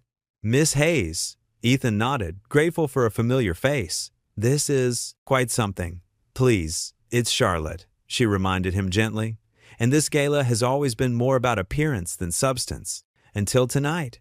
She squeezed his arm reassuringly before being pulled away by some board members. Lily led her father to their assigned table near the front. Look, Dad, they even have little name cards with gold writing. As they settled in, Ethan noticed other guests from their neighborhood. Sarah from the diner, Bob, who ran the hardware store, even Pastor Mike. They all seemed equally amazed by the surroundings, but their presence made him feel less alone. The dinner passed in a blur of unfamiliar courses and polite conversation. Finally, Charlotte approached the podium, the room falling silent as spotlight illuminated her figure. Good evening, everyone, she began, her voice carrying clearly through the sound system. For years, this annual gala has celebrated success, measured in profits and expansion. Tonight, we're redefining what success means. She paused, her eyes finding Ethan's across the room. A few months ago, a man I'd never met risked everything to help a stranger in danger. He didn't know who I was. He didn't stop to calculate the cost. He simply acted with courage and compassion. Ethan felt his cheeks warm as heads turned in his direction. Lily squeezed his hand under the table. That man was Ethan Walker, Charlotte continued, and his actions that night revealed something I'd forgotten in my years of running this bank. That true wealth lies not in our vaults, but in the hearts of people who choose to do right, even when it's hard. She gestured to a large screen behind her, where images began to appear. Ethan working on cars at the charity repair weekend, local families gathered outside the bank, children playing in front of newly renovated homes. Tonight, I'm proud to announce the Walker Fund for Families in Crisis. This initiative will provide emergency loans, financial counseling, and support services to families facing unexpected hardships. The fund starts with a $10 million commitment from Hayes Community Banks. Gasps rippled through the crowd. Ethan sat frozen, overwhelmed by the magnitude of what he was hearing. But more importantly, Charlotte added, her voice softening, this fund represents a return to our true purpose, being a cornerstone of hope in our communities. And for teaching me this lesson, I ask Ethan Walker to join me on stage. Lily gave him a gentle push. Go on, Dad. Ethan rose on unsteady legs, making his way to the podium. The spotlight felt hot on his face as Charlotte stepped aside to let him speak. He looked out at the sea of faces, then down at his daughter's beaming smile in the front row. I'm not one for speeches, he began haltingly. I'm just a mechanic who tries to do right by people. That's all any of us can do, really. Help each other when we can, how we can. He paused, gathering his thoughts. This fund, it's not about me. It's about all the families out there who just need a chance to get back on their feet. Sometimes, grace comes in the form of a helping hand when you least expect it. As he stepped back from the microphone, thunderous applause filled the ballroom. Charlotte hugged him briefly before he returned to his seat, his eyes misty. Lily leaned close, her voice thick with emotion. Mom would have been proud, she whispered. The words hit him like a physical force, and Ethan had to blink hard to keep his tears at bay. He wrapped an arm around his daughter's shoulders, remembering how Sarah would have loved to see this moment. Their little girl grown so wise, their family struggles transformed into hope for others. A photographer approached their table. "Mr. Walker, Miss, Hayes requested a photo of you both for the press release." Charlotte joined them, standing between Ethan and Lily. The camera flashed, capturing their genuine smiles. Three people from different worlds, united by unexpected circumstances and shared purpose. In the corner of the ballroom, partially hidden behind a marble column, a journalist watched the scene intently, his expression cold as he tapped notes into his phone. But for now, the moment belonged to the warmth of redemption and the power of simple kindness to change lives. Lily squeezed her father's hand again as another round of applause filled the room. For the first time in years, Ethan felt the weight of his past lifting, replaced by something that felt remarkably like hope. The morning sun filtered through Ethan's kitchen window, casting a warm glow that felt at odds with the knot forming in his stomach. He sat at his worn wooden table, coffee growing cold beside him as he stared at his phone screen in disbelief. Hero Mechanic's shady past exposed. The dark truth behind Charlotte Hayes' latest PR stunt? His hands trembled slightly as he scrolled through the article. They dug up everything. The DUI from 8 years ago, his night in jail after defending Charlotte, even old court documents from his darkest days after Sarah's death. The journalist had painted him as a violent drunk, masquerading as a hometown hero. The phone buzzed. Another notification, then another. His social media feeds were exploding with shares and comments. "Can't believe Hayes Banking would trust this guy. Once a drunk, always a drunk. What kind of role model gets behind the wheel intoxicated?" Ethan's chest tightened as he thought of Lily. She'd be waking up soon, checking her own phone. The thought made him sick. The kitchen radio droned in the background, local morning news. His heart stopped when he heard his name. Controversy surrounding Hayes Banking's latest community initiative. The Walker Fund, named after local mechanic Ethan Walker, faces scrutiny after revelations about Walker's criminal record. Hayes Banking shareholders expressed concern over the company's association with. He switched it off with shaking hands. More notifications. A text from his sister. "You okay?" Seeing all this stuff online.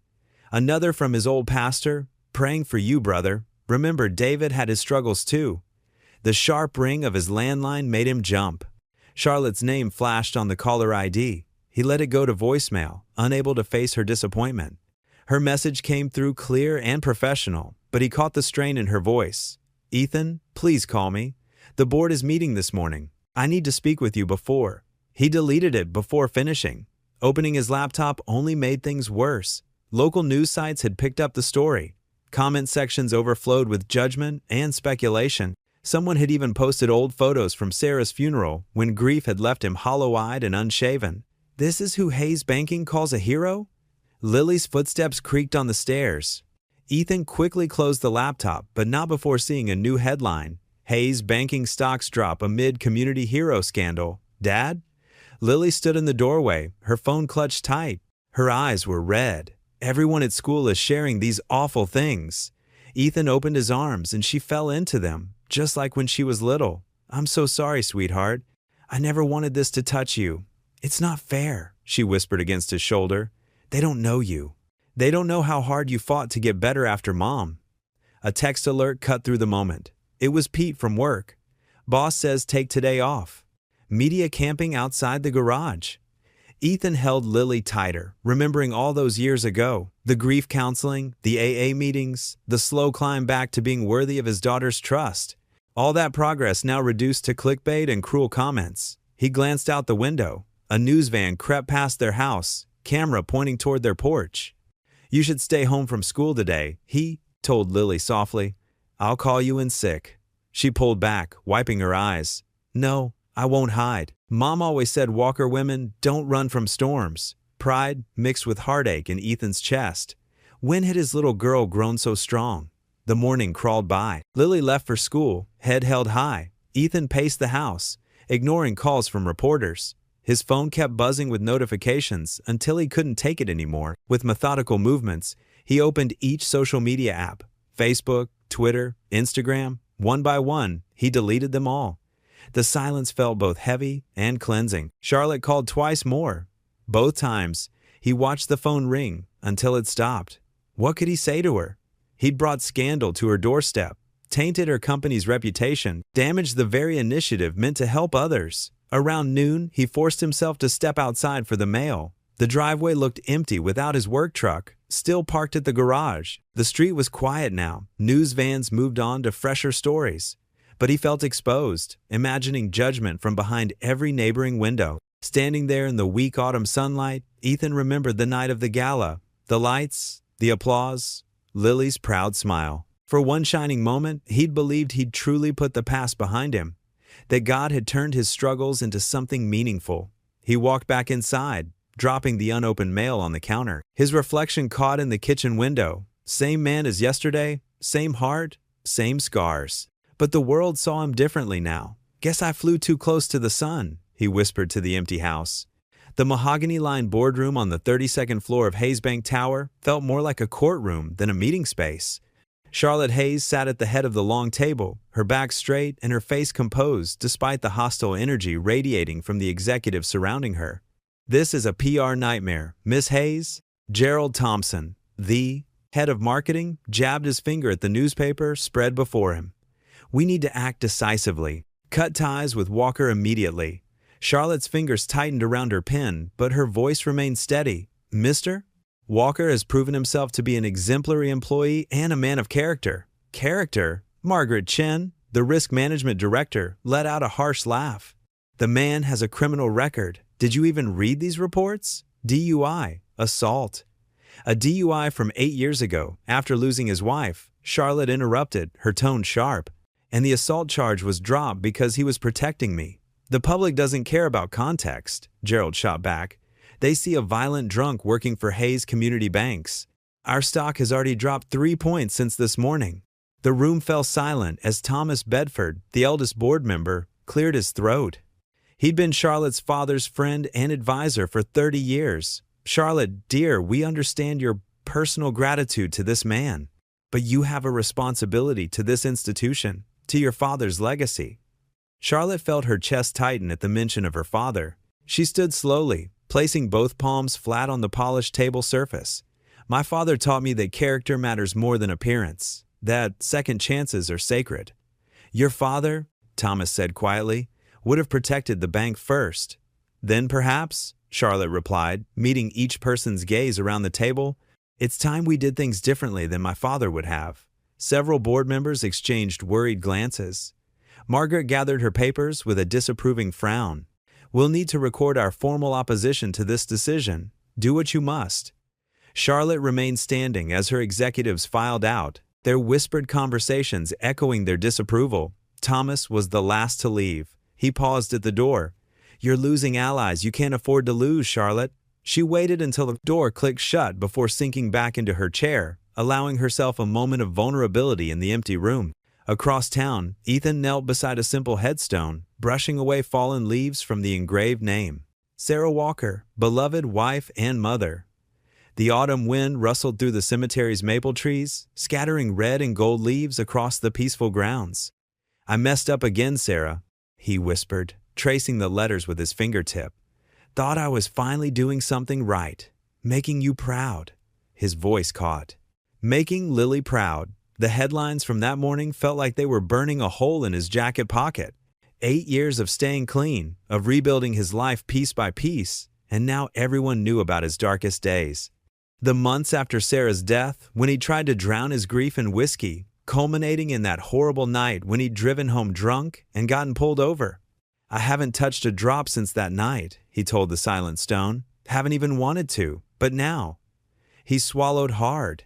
"Now everyone's looking at me like I'm still that man, like I never changed." A drop of rain fell on the headstone, then another. The storm that had been threatening all afternoon was finally rolling in. Ethan stayed kneeling, letting the first drop soak into his jacket. "I promise you, Sarah, I'm staying clean.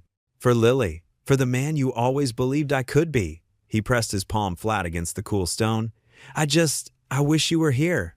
You always knew what to say when everything felt impossible. Thunder rumbled in the distance as Ethan finally stood, his knees stiff from the cold ground. He took one last look at the headstone, at the name that still had the power to both heal and hurt his heart.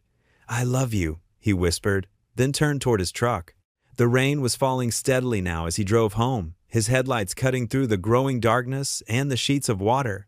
The windshield wipers beat a steady rhythm as he navigated the familiar streets, past the shuttered storefronts where people who'd once smiled and waved now hurried past with averted eyes. His knuckles were white on the steering wheel as he drove through the storm, each flash of lightning illuminating a world that suddenly felt as hostile as it had in those first months after Sarah's death. But this time was different.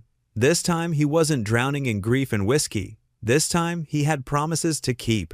The evening news anchor's face filled the screen in Charlotte's office, his expression grave. Breaking news: Hayes Community Banks, the state's largest banking chain, is under federal investigation for alleged discriminatory lending practices dating back over a decade. Charlotte's coffee cup slipped from her fingers, dark liquid spilling across her pristine white desk calendar. The anchor continued, his words cutting through the stunned silence. Documents obtained by our investigative team suggest systematic denial of loans to minority communities under the leadership of the late Richard Hayes. The practices reportedly continued until his death 3 years ago, when his daughter, Charlotte Hayes, took control of the company. Footage played of people being turned away from bank branches, their faces drawn with disappointment. Charts and graphs flashed across the screen, showing stark disparities in loan approvals based on zip codes. Charlotte's phone buzzed incessantly. Text messages, emails, missed calls, all demanding answers she didn't have. Her hands shook as she tried to wipe up the spilled coffee, the paper towels tearing in her trembling fingers. "Miss Hayes?" Her assistant's voice crackled through the intercom. There's a situation developing outside." Charlotte walked to her office window, drawing back the curtain. Below, on the street that had always seemed so orderly and pristine, chaos was erupting. Protesters were gathering, their signs bobbing like angry waves against the building's glass facade. Hayes Banks, built on discrimination, one read. "Justice for our communities," declared another. Security guards rushed to establish a perimeter as news vans pulled up, their satellite dishes extending skyward like mechanical flowers seeking light. Camera flashes sparkled through the growing dusk. Her office door burst open. James Mitchell, the company's chief legal counsel, hurried in, his usually impeccable tie askew. "Charlotte, this is bad. Really bad. These allegations, they're not just noise, there's documentation." "Documentation?" Charlotte sank into her chair. "That's impossible. I've overseen every major decision since Father died." "These go back further," James said, spreading papers across her desk. "Your father's old partners are talking. Winston Green, Theodore Mills, they're claiming they warned him about these practices, but he buried their concerns. And now they're coming forward with proof." Charlotte's mind raced to the community outreach program she'd initiated, the Walker Fund, all her efforts to reshape the bank's image. "But we've changed. We've been approving loans across all demographics. Our community investment programs are being painted as a cover-up," James interrupted. "They're saying you knew about these historical practices and tried to paper over them instead of addressing them directly." He paused, adjusting his glasses. "And your association with Ethan Walker isn't helping." A commotion outside drew their attention.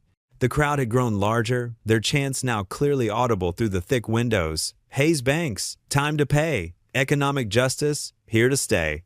Charlotte's phone rang. The board chairman. She let it go to voicemail, knowing what he would say. On her computer screen, email notifications continued to pile up. The company's social media feeds were flooding with angry comments. Old customers sharing stories of rejected loans, activists calling for boycotts. Her assistant appeared in the doorway, face pale. "Miss Hayes, there are reporters in the lobby. They're demanding a statement, and the protesters are blocking all the exits." James pulled up a chair, his legal pad covered in hasty notes. "Charlotte, we need to get ahead of this. The board is already talking about emergency measures. Your position as CEO could be at risk." On the TV, now muted but still playing, footage showed Ethan's arrest from the alley incident, followed by his old DUI photo. The caption read, "Hayes Banks' troubled hero, a pattern of poor judgment." Charlotte watched as security tried to disperse the growing crowd outside. These were her neighbors, her community, people she'd sworn to serve better than her father had. Now they stood against her, their trust shattered. James cleared his throat. "There's something else." He pulled out another document. "The board has drafted a statement. They want to announce a complete separation from Ethan Walker and the Walker Fund. They believe it's the only way to show we're serious about reform." Ethan has nothing to do with this, Charlotte protested, her voice cracking. He's one of the most honest, decent, it doesn't matter, James cut in gently. The public has connected him to you and you to these allegations. His past issues make him a liability we can't afford right now. He leaned forward, his expression grave. Charlotte, if you don't cut ties with Walker immediately, you'll lose everything. The board will move for a vote of no confidence. The banks, your position, your father's legacy, it will all be gone. Charlotte stared at the statement in front of her, the words blurring as tears threatened to form. Outside, the chants grew louder, and the weight of her father's sins pressed down on her shoulders like a physical burden. The autumn wind rustled through the maple trees lining Ethan's modest street as Charlotte's silver Mercedes pulled up to his small craftsman home. Her hands gripped the steering wheel, knuckles white, before she found the courage to step out. The porch light cast a warm glow across weathered steps that had seen better days. Ethan opened the door before she could knock. He'd been watching from the window, knowing this moment would come. His face was etched with understanding, though pain lingered in his eyes. "Come in," he said softly. "Lily just made some hot chocolate." Charlotte stepped inside, immediately enveloped by the warmth of their home. Family photos lined the walls, moments frozen in time, showing a younger Ethan with his late wife Lily growing from a toddler to a teenager.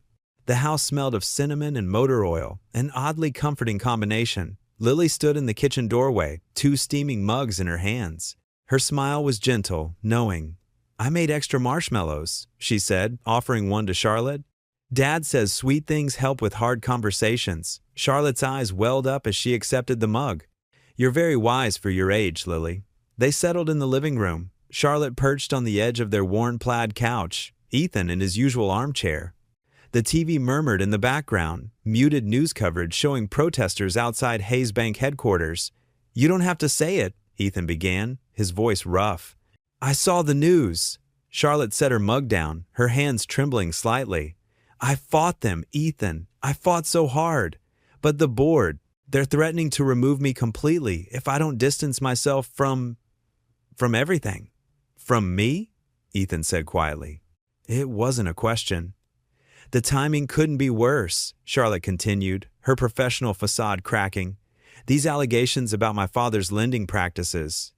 They're looking for any excuse to discredit my leadership. They're saying my judgment is compromised because of our friendship." Lily moved to sit beside Charlotte, her young face full of concern. "But you're doing good things. The Walker Fund has already helped 3 families in our neighborhood." Charlotte reached for Lily's hand, squeezing it gently. Sometimes doing the right thing isn't enough in the corporate world. They're suspending all new community programs pending investigation. Ethan leaned forward, elbows on his knees, his calloused hands clasped together, a man used to bearing heavy burdens. "You have to protect what your father built, Charlotte. I understand that. What my father built," Charlotte's voice cracked, "might have been built on discrimination and lies. I thought I could change things, make it right." "You did change things," Lily insisted, her eyes bright with tears. "You believed in Dad when nobody else would. You saw the good in people everyone else ignored." Charlotte stood abruptly, walking to the window. Outside, leaves skittered across the driveway in the growing darkness. "I have to suspend the Walker Fund, effective immediately, and I have to ask you to resign, Ethan. They're preparing severance papers." The silence that followed felt like a physical weight. Ethan's shoulders sagged, but he nodded slowly. "I figured as much. You're doing what you have to do." "It's not fair," Lily protested, but her father raised a hand. "Life rarely is, sweetheart. But Miss Hayes gave us something more valuable than money or a job. She gave us back our dignity for a while. That's worth more than any paycheck." Charlotte turned back to them, tears streaming freely now. "I'm so sorry. You deserve better than this." Lily stood and wrapped her arms around Charlotte in a fierce hug. "Thank you," she whispered, "for believing in my dad. For showing me what a strong woman looks like, maybe someday, when all this is over." Charlotte hugged her back tightly, unable to speak. When they separated, she wiped her eyes quickly, trying to regain composure. Ethan walked her to the door, their footsteps heavy on the creaking floorboards. At the threshold, Charlotte paused. "I never told you. That night in the alley, you saved more than my life, Ethan Walker. You reminded me what courage looks like." "You showed plenty of courage yourself," he replied softly. "Don't let them take that from you." They shared one last look, weighted with unspoken words and might-have-beens. Then Charlotte was gone, her car's taillights disappearing into the darkness. Ethan stood in the doorway long after she'd left, until Lily touched his arm. "Come on, Dad, let's make some dinner." But Ethan couldn't move just yet. He reached for the remote and unmuted the TV, where a news anchor was delivering the latest update. Hayes Community Bank CEO Charlotte Hayes has been temporarily suspended pending investigation into historical lending practices. The board has appointed an interim CEO while Ethan clicked off the TV, his chest tight.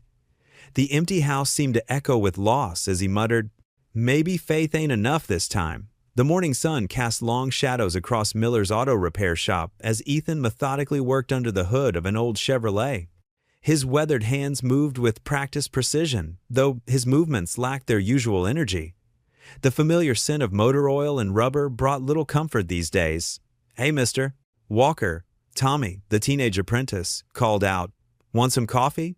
"Thanks, kid."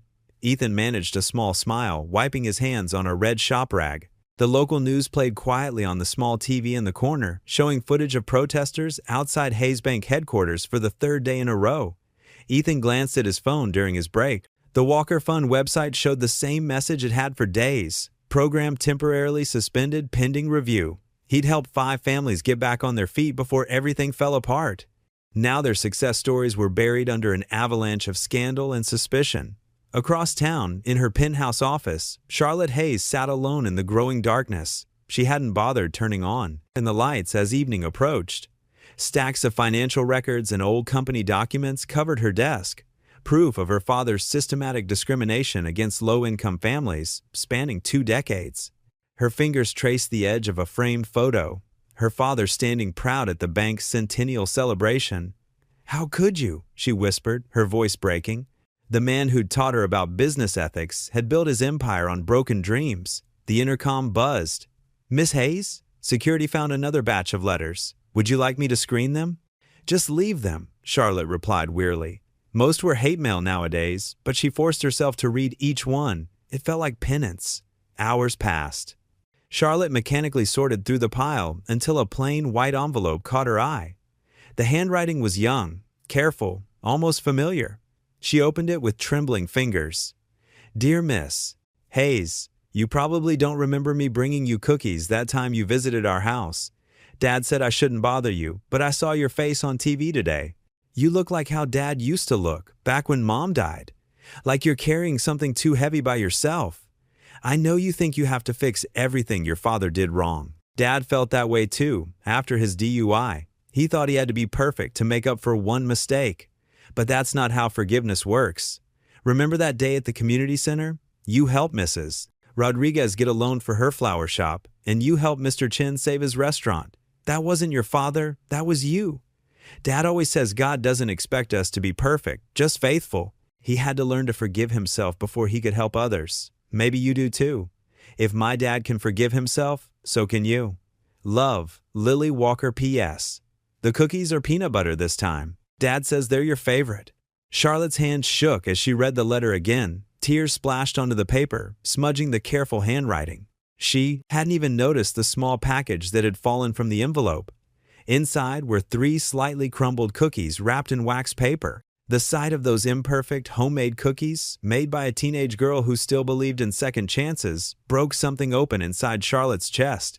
She pressed her hand to her mouth, trying to contain the sob that rose up, but it was no use. Years of maintaining perfect control crumbled like the cookies in her lap. In the growing darkness of her office, Charlotte Hayes, CEO, heiress, and lonely defender of a tarnished legacy, wept as she read aloud the words that cut straight to her heart. If my dad can forgive himself, so can you. The city lights twinkled below, and somewhere in a modest house across town, a young girl waited, hopefully for her letter to reach its mark, believing in the power of grace to heal even the deepest wounds. The sleek black Mercedes seemed out of place on Willow Creek's main street as Charlotte Hayes pulled up to the curb. Her usual confident posture was gone, replaced by the weight of sleepless nights and impossible decisions. She smoothed her navy blazer, more a habit than necessity, and stepped out into the crisp autumn air. The small town felt different from the corporate world she'd grown accustomed to. Here, old men nodded hello from park benches, and children rode their bikes freely down sidewalks. No protesters, no news vans, no shareholders demanding answers, just life, simple and genuine. Miller's Auto Repair sat at the end of the block, its faded red brick front honest and unpretentious. Through the open garage door, she could see Ethan bent over an engine, focused entirely on his work. Her heart clenched at the sight of him, this good man who'd saved her life twice now, once from attackers and once from her own isolated existence. "Excuse me," she said softly, stepping into the garage's shadow. Ethan straightened slowly, recognition flickering across his face. He wiped his hands methodically on a shop rag, buying time to compose himself. "Charlotte, could we talk?" She gestured toward May's Diner across the street. "Please?" He studied her for a long moment, then nodded to Tommy. "Cover for me for a bit?" The bell above May's door chimed as they entered. The lunch rush had ended, leaving only a few regulars nursing coffee cups. May herself, a silver-haired woman who'd served breakfast here for 30 years, raised an eyebrow at the unlikely pair but led them to a quiet booth by the window. "Coffee?" she asked, already pouring 2 cups. "Thank you," Charlotte said, wrapping her manicured fingers around the warm mug. The ceramic was chipped, well used, nothing like the fine china in her office. Somehow, it felt more real. Ethan sat quietly, waiting. His work shirt had a small oil stain on the sleeve, and his hands showed the honest wear of manual labor. The silence between them stretched, filled only by the soft clink of spoons and murmured conversations from other tables. "I've been thinking about my father," Charlotte finally began, her voice barely above a whisper. "About legacy and truth, and what we owe to others." She took a shaky breath. "The lending practices they're investigating? They're real. My father, he built an empire on discrimination and backroom deals. I found the proof in his private files." Ethan's expression remained neutral, but his eyes showed understanding. Must have been hard to discover that. "The board wants me to bury it, to protect the bank's reputation." Charlotte's laugh held no humor. "They've offered to blame it all on lower-level employees, make it go away with settlements, and PR spin." She straightened her shoulders. "I'm going to expose everything instead." "Everything?" Ethan leaned forward slightly. "You know what that could cost you?" "The bank, my position, most of my fortune, probably." She met his gaze steadily. "But I keep thinking about what you told me that first day in the garage, about how sometimes doing right means losing everything you thought mattered." "You don't have to destroy yourself to fix his mistakes," Ethan said softly. "Don't I?" Charlotte's fingers tightened around her cup. "There are families who lost homes, dreams, futures because of these policies. How can I keep profiting from that? What kind of redemption would that be?" A truck rumbled past outside, momentarily drowning out the diner's quiet atmosphere. When it passed, Charlotte continued, "I came to tell you first because your opinion matters to me. And because I understand if you want to distance yourself completely from this mess." Ethan was quiet for a long moment, studying his coffee as if it held answers. When he looked up, his eyes were clear and certain. "You know what I learned after Sarah died? When I hit rock bottom with the drinking?" He rarely spoke of this, but his voice was steady. "Real strength isn't in standing alone. It's in letting others stand with you when you do what's right." Charlotte's breath caught. "You mean, I'm not going anywhere." He reached across the table, his calloused hand covering her smooth one. "Whatever comes next, you don't face it alone." Tears pricked at Charlotte's eyes, but she blinked them back. In that moment, no words were needed. Their hands remained clasped across the Formica table, 2 souls bound by something deeper than circumstance. The quiet courage of choosing truth over safety, redemption over reputation. May appeared with fresh coffee, pretending not to notice their linked hands or the weight of the moment she'd interrupted. The afternoon sun slanted through the diner's windows, casting long shadows across their booth, but neither moved to break the connection between them. The early morning sun cast long shadows across the highway as Ethan's old pickup truck rumbled down the back roads of Miller County. The engine hummed with the familiar rhythm of a well-maintained machine, a testament to Ethan's skilled hands. Charlotte sat in the passenger seat, her designer blazer traded for a simple blue sweater that made her look younger, more approachable. Her normally perfect hair was slightly tousled by the wind from the cracked window, and for the first time in years, she didn't seem to mind. A stack of manila folders lay between them on the worn bench seat. each one containing stories they needed to hear, stories that would either save them or bury them deeper. "The Hendersons are first on the list," Charlotte said, checking her notes one more time. Her voice carried a nervous edge that hadn't been there in boardrooms or corporate meetings. "They almost lost their farm 3 years ago. According to the files, my father's bank, nearly foreclosed on them." Ethan nodded, his weathered hands steady on the wheel. The truck responded to his touch like an old friend, taking the curves of the country road with practiced ease. "Good folks. Tom Henderson helped me rebuild my transmission when I couldn't afford the parts. Wouldn't take a dime for his labor either." He glanced at Charlotte, noting how she was really listening, not just waiting for her turn to speak.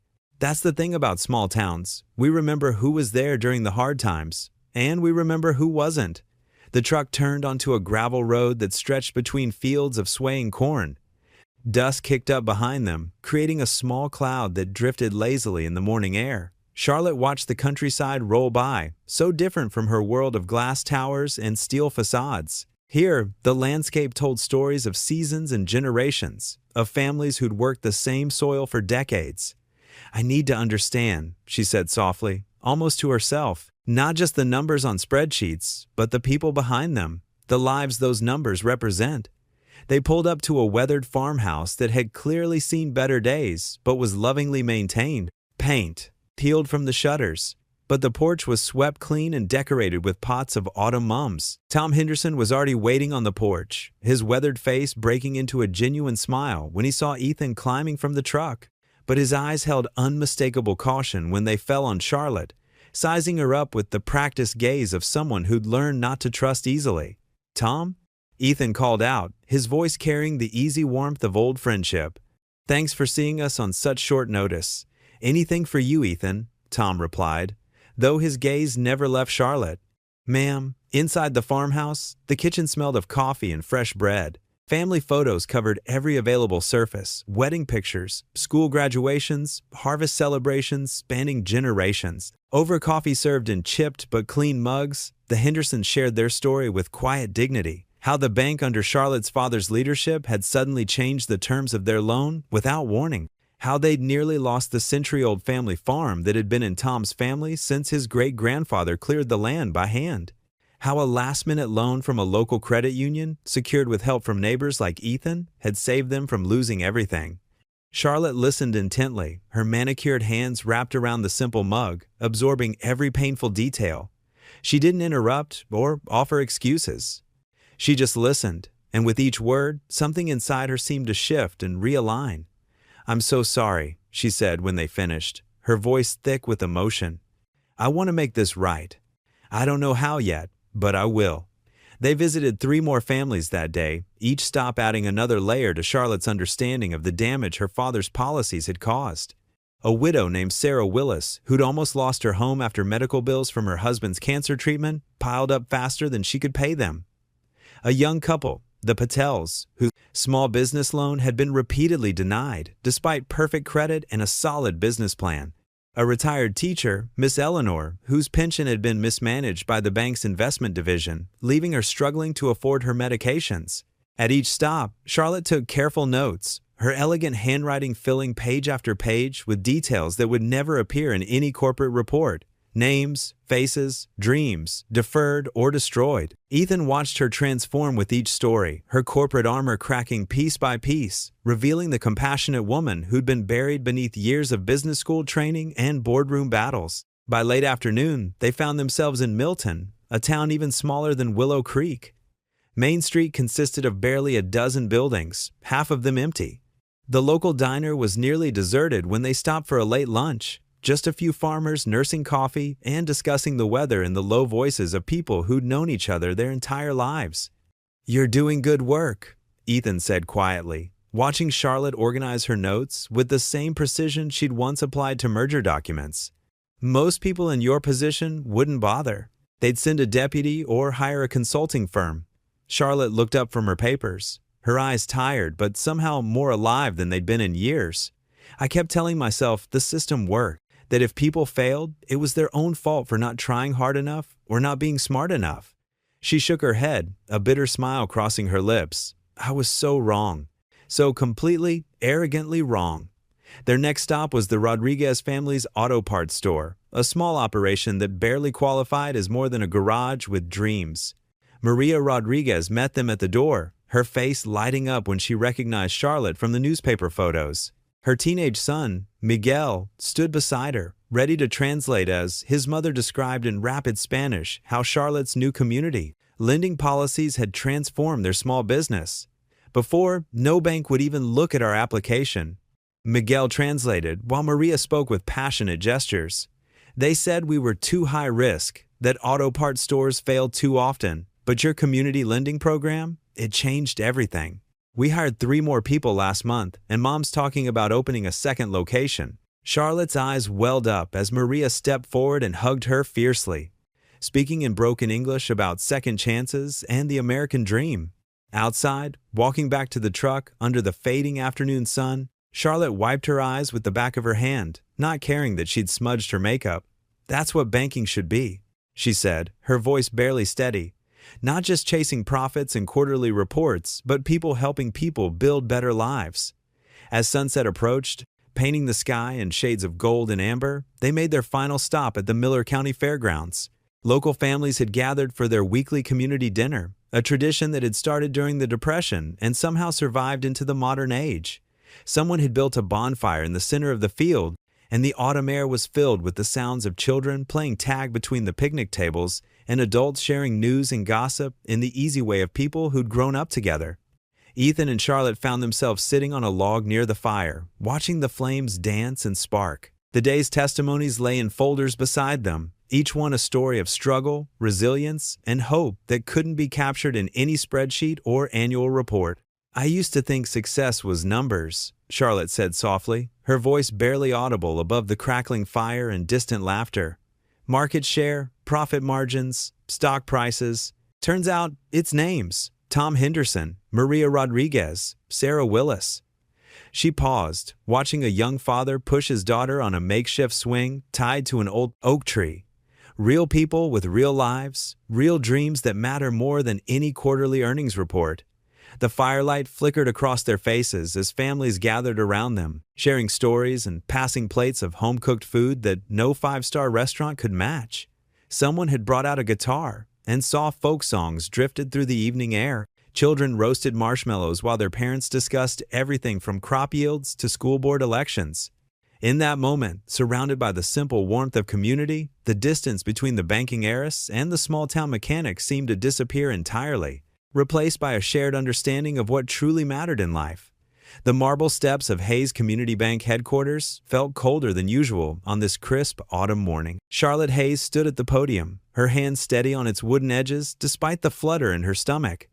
Camera flashes sparked like lightning across her face. Behind her, Ethan Walker's solid presence gave her strength, his weathered hands clasped behind his back as he stood guard. The sea of reporters stretched across the plaza, their notepads and microphones raised like weapons. Charlotte drew a deep breath, remembering all the stories they'd gathered over the past weeks, stories of struggle, hope, and redemption. "Thank you all for coming," she began, her voice clear and unwavering. "Today, I stand before you not as the CEO of Hayes Community Banks, but as someone who has learned hard truths about legacy and responsibility."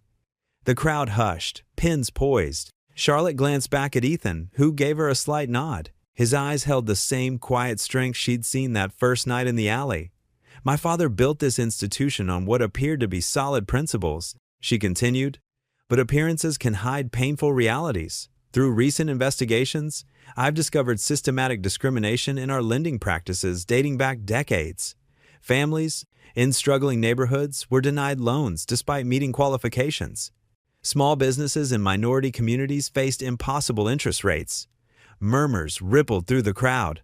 A reporter shouted, "Are you admitting to illegal practices, Miss Hayes?" Charlotte's fingers tightened on the podium. "I'm admitting to moral failures. My father's policies hurt people, real people, with dreams and dignity. People like Sarah Martinez, who lost her family restaurant because our bank denied her a fair refinancing option. Like James Wilson, whose construction company was forced into bankruptcy because of predatory rates." She pulled out a thick folder, its edges worn from constant handling. "In this file are hundreds of stories we've gathered. Stories of families who deserve better from us. I've spent the past weeks traveling with Mr. Walker, listening to these voices firsthand. The cameras turned to Ethan, who stood straighter but kept his eyes forward. A voice called out, "Is this the same man with the DUI record?" "Yes," Charlotte answered firmly. "The same man who saved my life without knowing who I was. The same man who taught me that redemption isn't about hiding our past, it's about facing it, honestly, and working to make things right." More shouts erupted. "What about shareholder interests? Will you step down? How will this affect stock prices?" Charlotte raised her hand for quiet. "Starting today, Hayes Community Banks will undergo complete restructuring. We're establishing a $50 million restitution fund for families affected by past discrimination. We're converting several branches into community-owned cooperatives, with local boards making lending decisions." The plaza erupted in chaos. Some reporters pressed forward aggressively, while others turned to their phones, frantically typing. In the back, Charlotte spotted familiar faces, some of the families they'd interviewed, nodding in approval. "Miss Hayes!" A young reporter pushed to the front. "Won't these changes destroy your father's legacy?" Charlotte felt Ethan step closer, his presence steady behind her. "My father's legacy was built on profit at any cost.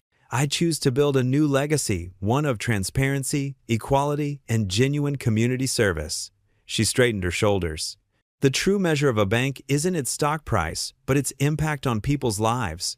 The crowd surged forward, questions flying like arrows. "What about the board's opposition? Are you prepared for lawsuits? Will the Walker Fund be reinstated?" Ethan moved beside her now, his arm creating a barrier as cameras pressed closer. For a moment, Charlotte was back in that dark alley, frightened but not alone. This time, though, they faced the chaos together, by choice. "The Walker Fund will not only be reinstated," she announced over the din, "but expanded. Because sometimes the people who understand struggle best are the ones who've lived through it." More shouting, more flashes. A security team moved in as the crowd grew more aggressive. Charlotte felt Ethan's hand on her elbow, gentle but firm, guiding her back. "One more question," voices demanded. "Miss Hayes, Mr. Walker." But Ethan had already shifted into protective mode, his broad shoulders creating a path through the press of bodies. Just like that first night, he led her to safety, this time from a storm of their own making. As they reached the building's entrance, Charlotte heard scattered applause from the community members in the crowd. "Mrs." Martinez's voice rang out clear. "God bless you, Miss Hayes. Thank you for listening." The heavy glass doors closed behind them, muffling the chaos outside. Security guards took up positions as Ethan's hand dropped from her elbow. The marble lobby felt like a sanctuary after the barrage of questions and cameras. "You did good out there," Ethan said quietly, his eyes meeting hers with pride and something deeper understanding. Charlotte smoothed her blazer, her hands finally allowing themselves a small tremor. "We did good," she corrected. "I couldn't have faced this alone." Through the glass doors, they could see the crowd still churning, reporters doing live stand-ups, photographers angling for better shots. But between their faces, Charlotte caught glimpses of the community members, small business owners, families, workers, gathering in supportive groups, talking animatedly about what they'd heard. Those were the voices that mattered now. Those were the people who would help write the next chapter of Hayes Community Bank's story, not from boardrooms and corner offices, but from the heart of the communities they served. The afternoon sun cast long shadows across Ethan's small auto shop as he wiped his hands on a red shop rag. The familiar scent of motor oil and metal hung in the air while he bent over the engine of an old Chevrolet pickup. The truck belonged to Jim Martinez, a local veteran who'd been struggling to make ends meet since returning from overseas. Charlotte stood quietly in the doorway, her elegant blazer a stark contrast to the workshop's worn walls. She watched as Ethan's skilled hands moved with purpose, checking connections and adjusting parts with practiced ease. "That should do it, Jim," Ethan said, closing the hood with a gentle thud. "New timing belt, oil change, and I fixed that transmission leak that was giving you trouble." Jim, a man in his 30s with tired eyes but a grateful smile, reached for his worn leather wallet. "What do I owe you, Ethan?" "Put that away," Ethan said firmly, raising his hand. "Consider it a thank you for your service." Jim's eyes grew misty. "I can't let you do that. Times are tough for everyone." "He's right." Charlotte stepped forward, her heels clicking on the concrete floor. "And soon, if you need help getting back on your feet, Hayes Community Banks will have a special program for veterans, local managers who understand their community's needs. Jim looked between them, recognition dawning on his face as he spotted Charlotte. "You're the bank owner from the news," he said. "The one who's changing everything." Charlotte nodded, a gentle smile crossing her face. "We're restructuring. Each branch will be partly owned and operated by people who live in their communities, people who know their neighbors." Word of the changes at Hayes Banks had started spreading through town like wildfire. The morning papers carried headlines about the revolutionary shift in banking. Hayes Banks to pioneer community-based banking model. Social media buzzed with positive reactions, especially from small business owners and families who'd struggled with traditional banking. "My cousin in Millbrook said their branch manager actually came to his house," Jim said, leaning against his truck, "sat at his kitchen table and helped him refinance his mortgage. Said no one had ever done that before." Ethan wiped down his tools, listening to the conversation with quiet pride. He'd seen firsthand how Charlotte's decision to restructure had begun healing old wounds. The public's anger had started shifting to understanding, then to admiration for her courage in admitting past wrongs and working to fix them. "It's what banking should have been all along," Charlotte said, running her hand along the workbench. "My father forgot that money isn't just numbers on a page. It's people's dreams, their children's futures." The shop door chimed as Lily burst in, her backpack bouncing against her shoulder, her face glowing with excitement. "Dad, Charlotte, you won't believe what just happened." She pulled an envelope from her bag, the Hayes Community Bank logo crisp in the corner. Her hands trembled slightly as she held it out.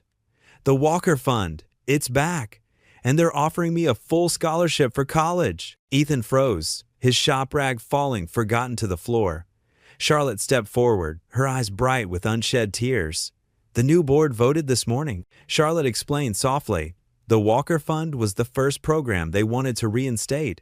They said it represented everything the bank should stand for." Lily threw her arms around her father, the letter crumpling slightly between them. Ethan held her tight, his throat too tight for words. After a moment, she reached out and pulled Charlotte into their embrace. Jim watched the scene with a warm smile, then quietly slipped into his truck. The engine purred to life, Ethan's handiwork evident in its smooth sound. As he pulled away, the setting sun painted the shop in shades of gold, its light catching the tears on their cheeks.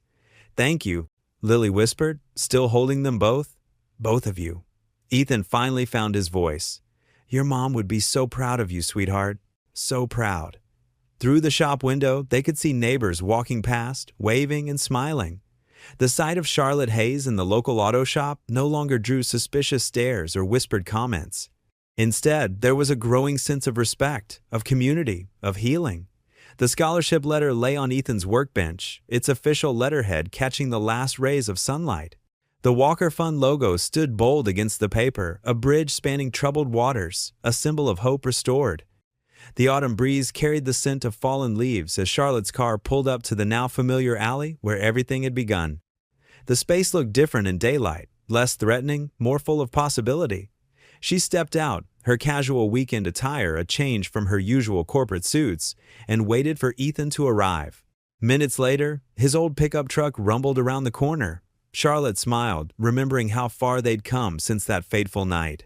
Ethan parked and walked over, his weathered work boots crunching on scattered gravel. "You said you had something to show me?" he asked, curiosity evident in his voice. Charlotte pulled out a rolled blueprint from her messenger bag. "Actually, I have something to ask you." She spread the papers across the hood of her car, weighing down the corners with small stones. "What do you see?" Ethan leaned in, studying the architectural drawings. His eyes widened as he recognized the location. This alley? These plans? A community center?" Charlotte finished for him, with a workshop space, counseling rooms, job training facilities, and a youth center. She turned to face him fully. "I want you to help me build it. Not just the building, but the program itself. Co-found it with me." Ethan ran his hand along the edge of the blueprint, tracing the outline of what could be. "Charlotte, I don't know anything about running a center like this." "But you know everything about helping people," she countered. "You've been doing it your whole life, one person at a time. This is just scaling up what comes naturally to you." As they discussed the possibilities, a small crowd began to gather. Word spread quickly in their small town. Tom, one of Ethan's former co-workers from the corporate garage, stepped forward.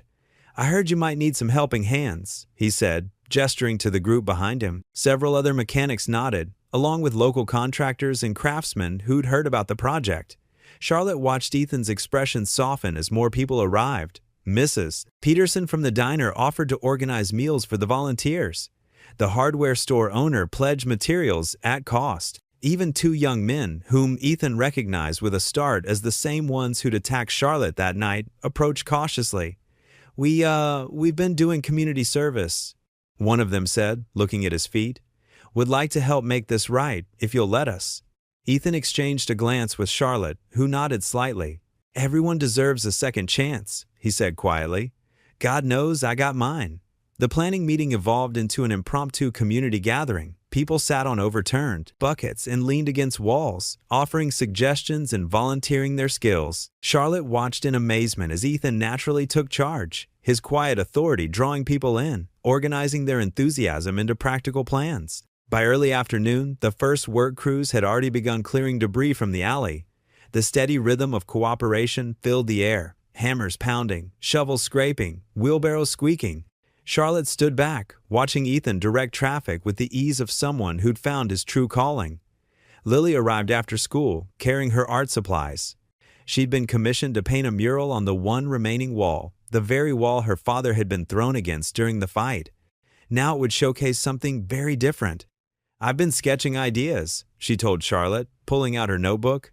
The design showed hands reaching up toward a rising sun, with the words, "Hope grows here," woven through flowering vines. Charlotte helped Lily set up her painting supplies while Ethan worked with the volunteers. The young artist began outlining her design, her strokes confident and purposeful. People paused in their work occasionally to watch the mural take shape, each color adding life to the once dark alley. As the afternoon wore on, the transformation became more visible. Where broken glass had littered the ground, fresh gravel now crunched underfoot. The wall that had witnessed violence was slowly blooming with color under Lily's careful attention. Ethan took a break from coordinating volunteers to watch his daughter work. Her face showed the same focused expression her mother used to wear when creating something beautiful. He felt Charlotte's presence beside him, and they stood in comfortable silence, watching hope literally take shape before their eyes. Lily stepped back from her work, paintbrush in hand, studying the partially completed mural. The sun's rays were beginning to emerge from her painted horizon, promising a new day. Around them, the sounds of construction and community continued, a symphony of second chances and fresh starts. The autumn sun cast long shadows across the nearly completed community center, its fresh red brick walls standing proud where darkness had once ruled. Construction workers moved with purpose, carrying supplies and checking measurements, their tool belts jingling as they worked to finish the final details. Charlotte Hayes stood at the entrance, her hand resting on the smooth wooden handrail of the new steps. She wore a simple cream sweater and jeans, a far cry from her old power suits. The past few months had changed her in ways no designer outfit could show. Her eyes held a warmth that hadn't been there before, and her smile came more easily now. Beside her, Ethan Walker checked his watch, his weathered hands still bearing traces of motor oil from his morning at the shop. "News crew should be here any minute," he said, tugging self-consciously at his clean work shirt. "You sure about this?" "As sure as I was that day I found you in that cell," Charlotte replied, her voice gentle. "Some stories need telling." A van with the local station's logo pulled up to the curb. A small crew emerged, led by a reporter in a neat blazer. They carried cameras and sound equipment, moving with practiced efficiency. "Miss Hayes, Mr. Walker," the reporter greeted them warmly. "Thank you for having us. We've been following this story since the beginning, but seeing it all come together like this." She gestured at the building behind them. "God's timing," Ethan said simply, sharing a knowing look with Charlotte. The crew set up their equipment while curious onlookers gathered across the street. Several of Ethan's regular customers waved, and a group of teenagers, some of whom had been helped by the Walker Fund, stopped to watch. Rolling in 3, 2, 1, the cameraman signaled. "We're here at the site of what was once just another forgotten alley in downtown," the reporter began, "now transformed into the Hayes Walker Community Center. With me are Charlotte Hayes, former CEO of Hayes Community Banks, and Ethan Walker, the mechanic whose act of courage sparked an unlikely friendship and a movement of change. Miss Hayes, what made you choose this location?" Charlotte's eyes drifted to the spot where she'd first met Ethan. This alley represented fear and darkness. Now it stands for hope and second chances. Sometimes the places that hurt us most become the foundation for healing others. Mr. Walker, you went from being arrested here to helping build this center. How does that feel? Ethan shifted his weight, never comfortable in the spotlight. Makes me think about how God works. One minute you're just trying to do the right thing, the next you're part of something bigger than yourself. The center will offer job training, addiction recovery support, and financial education, Charlotte added. We wanted to create a place where people don't have to choose between dignity and asking for help. The camera panned across the building's facade, capturing the mural Lily had painted, a sunrise breaking through storm clouds, with the words "Hope Rises" flowing through the rays of light. There's been talk about redemption throughout this story, the reporter continued. Both of you faced public scrutiny and private battles. What would you say to others struggling to rebuild their lives? Ethan's voice grew steady, finding strength in the truth he'd lived. Shame tells you to hide. Pride tells you to go it alone. But real healing? That happens in community. Every person who walks through these doors will know they're not alone anymore. Charlotte nodded, her eyes bright. We learned that success isn't measured in dollars or headlines. It's measured in changed lives, in second chances given and received, in the courage to start over. The interview continued as they walked through the center, showing off the computer lab, the counseling rooms, the workshop space where Ethan would teach basic car maintenance. Every room held a story of transformation. And the partnership between you two? The reporter asked. It's quite remarkable given your different backgrounds. Charlotte glanced at Ethan, their shared journey written in the easy way they moved in sync. Faith doesn't care about bank accounts or social status. Neither does friendship. Sometimes the people who understand you best are the ones who've walked through their own valleys. We're just ordinary folks trying to follow where God leads. Ethan added, his humility genuine. Charlotte taught me that everyone's got something to give, even when they think they're empty. As the crew packed up their equipment, the afternoon light streamed through the center's windows, painting warm rectangles on the new floors. Charlotte and Ethan stood in comfortable silence, watching the last worker attach the building's sign. A gentle breeze stirred the leaves outside, and Ethan's voice carried the wonder of a man still amazed by grace. Funny how God's biggest miracles start in alleys. The spring breeze carried the scent of fresh paint and newly planted flowers as crowds gathered in front of the Grace Center. Paper streamers in blue and gold, the colors Lily had chosen, danced from lampposts along the walkway, creating ribbons of joy against the clear morning sky. The cheerful banners she'd painted by hand proclaimed "Welcome Home" and "New Beginnings" in her careful script. Folding chairs filled the courtyard in neat rows, with townspeople filing in wearing their Sunday best, their faces bright with anticipation and pride. Children darted between the chairs, their laughter mixing with the gentle murmur of excited conversations. Ethan Walker stood off to the side near the memorial garden, tugging at his tie and shifting uncomfortably in his pressed khakis. He'd argued against wearing the formal clothes, insisting his work boots and jeans would be fine, but Lily had insisted with the gentle stubbornness she'd inherited from her mother. "It's your big day too, Dad," she'd said while helping him knot the burgundy tie that morning, her fingers patient and sure as she adjusted the knot just right. "You deserve to look as important as you are." Now, watching the growing crowd of familiar faces, people whose cars he'd fixed, whose groceries he'd helped carry, whose troubles he'd quietly eased over the years, he was glad she'd won that battle. Charlotte Hayes stepped onto the small wooden platform they'd set up for the occasion, her heels clicking softly against the weathered boards. Sunlight caught the silver threads in her navy blazer as she approached the podium, and the gentle breeze stirred her carefully styled hair. Her hands trembled slightly as she adjusted the microphone, the nervous energy of the moment evident in the way she gripped the wooden edges of the podium. But when she spoke, her voice rang clear and strong, carrying across the courtyard with the confidence of someone who'd found her true purpose. "Welcome, everyone. Thank you for being here with us today." She paused, taking a steadying breath as her eyes swept across the sea of familiar faces. Today marks more than just the opening of a building. This center represents what happens when we choose grace over judgment, hope over fear, and community over isolation. Mrs. Rodriguez from the corner bakery dabbed her eyes with a crumpled tissue, her weathered hands shaking slightly with emotion. Next to her, Tom Fletcher, the veteran whose transmission Ethan had rebuilt for free last winter, nodded solemnly, his calloused fingers whirring the brim of his baseball cap. Even some of the construction workers who'd volunteered their time to help build the center stood at attention near the back, their hard hats held respectfully against their chests, still bearing traces of the honest sweat they'd poured into this project.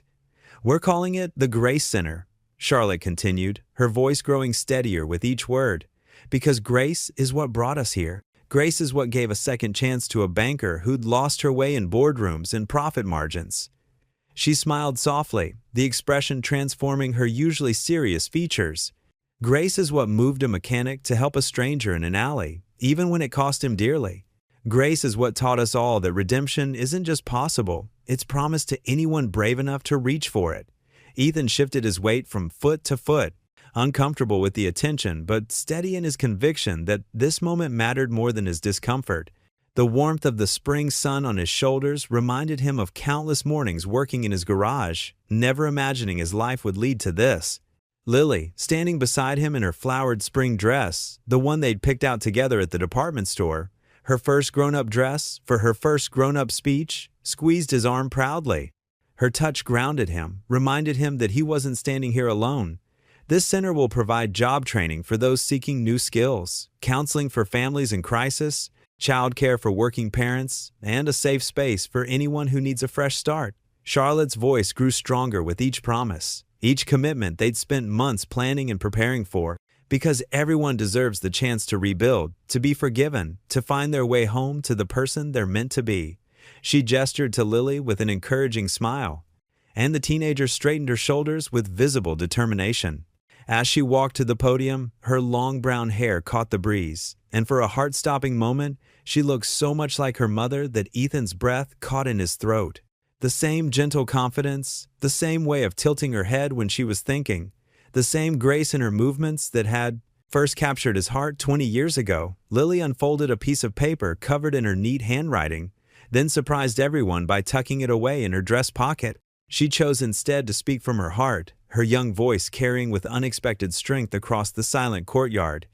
"When I was little," she began, her fingers gripping the edges of the podium, "I thought heroes were like the ones in movies, perfect people who never made mistakes, who always knew the right thing to do." A few chuckles rippled through the crowd, parents recognizing the innocent wisdom of childhood. "But my dad taught me something different. He taught me that heroes aren't born perfect. They're forgiven, and then they choose to do better." The words hung in the air, heavy with truth and hard-won wisdom. Ethan blinked rapidly, fighting back tears that threatened to spill over. His daughter's courage, her willingness to share their story, humbled him more than any recognition ever could. "See, my dad messed up pretty bad after my mom died." Lily's voice wavered but held strong, each word carefully chosen and deeply felt. "He got lost for a while in grief and anger and battles that promised to make the pain go away. But he never stopped trying to find his way back to me, back to the man my mom fell in love with. And when he did find his way, he didn't just fix himself. He started fixing everything and everyone he could reach with his two hands and his big heart." In the crowd, several heads nodded with recognition and respect. People who'd benefited from Ethan's quiet generosity over the years. Elderly neighbors whose cars he'd maintained for free.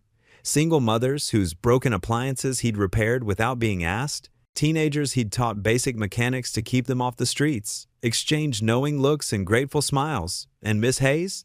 Lily turned to smile at Charlotte with genuine affection. She could have hidden behind her money and power when things got hard. She could have blamed other people for her company's mistakes. Instead, she chose to face hard truths and make things right, even when it cost her everything she thought mattered. That's what real heroes do. They show us it's okay to fall, as long as we help each other get back up again.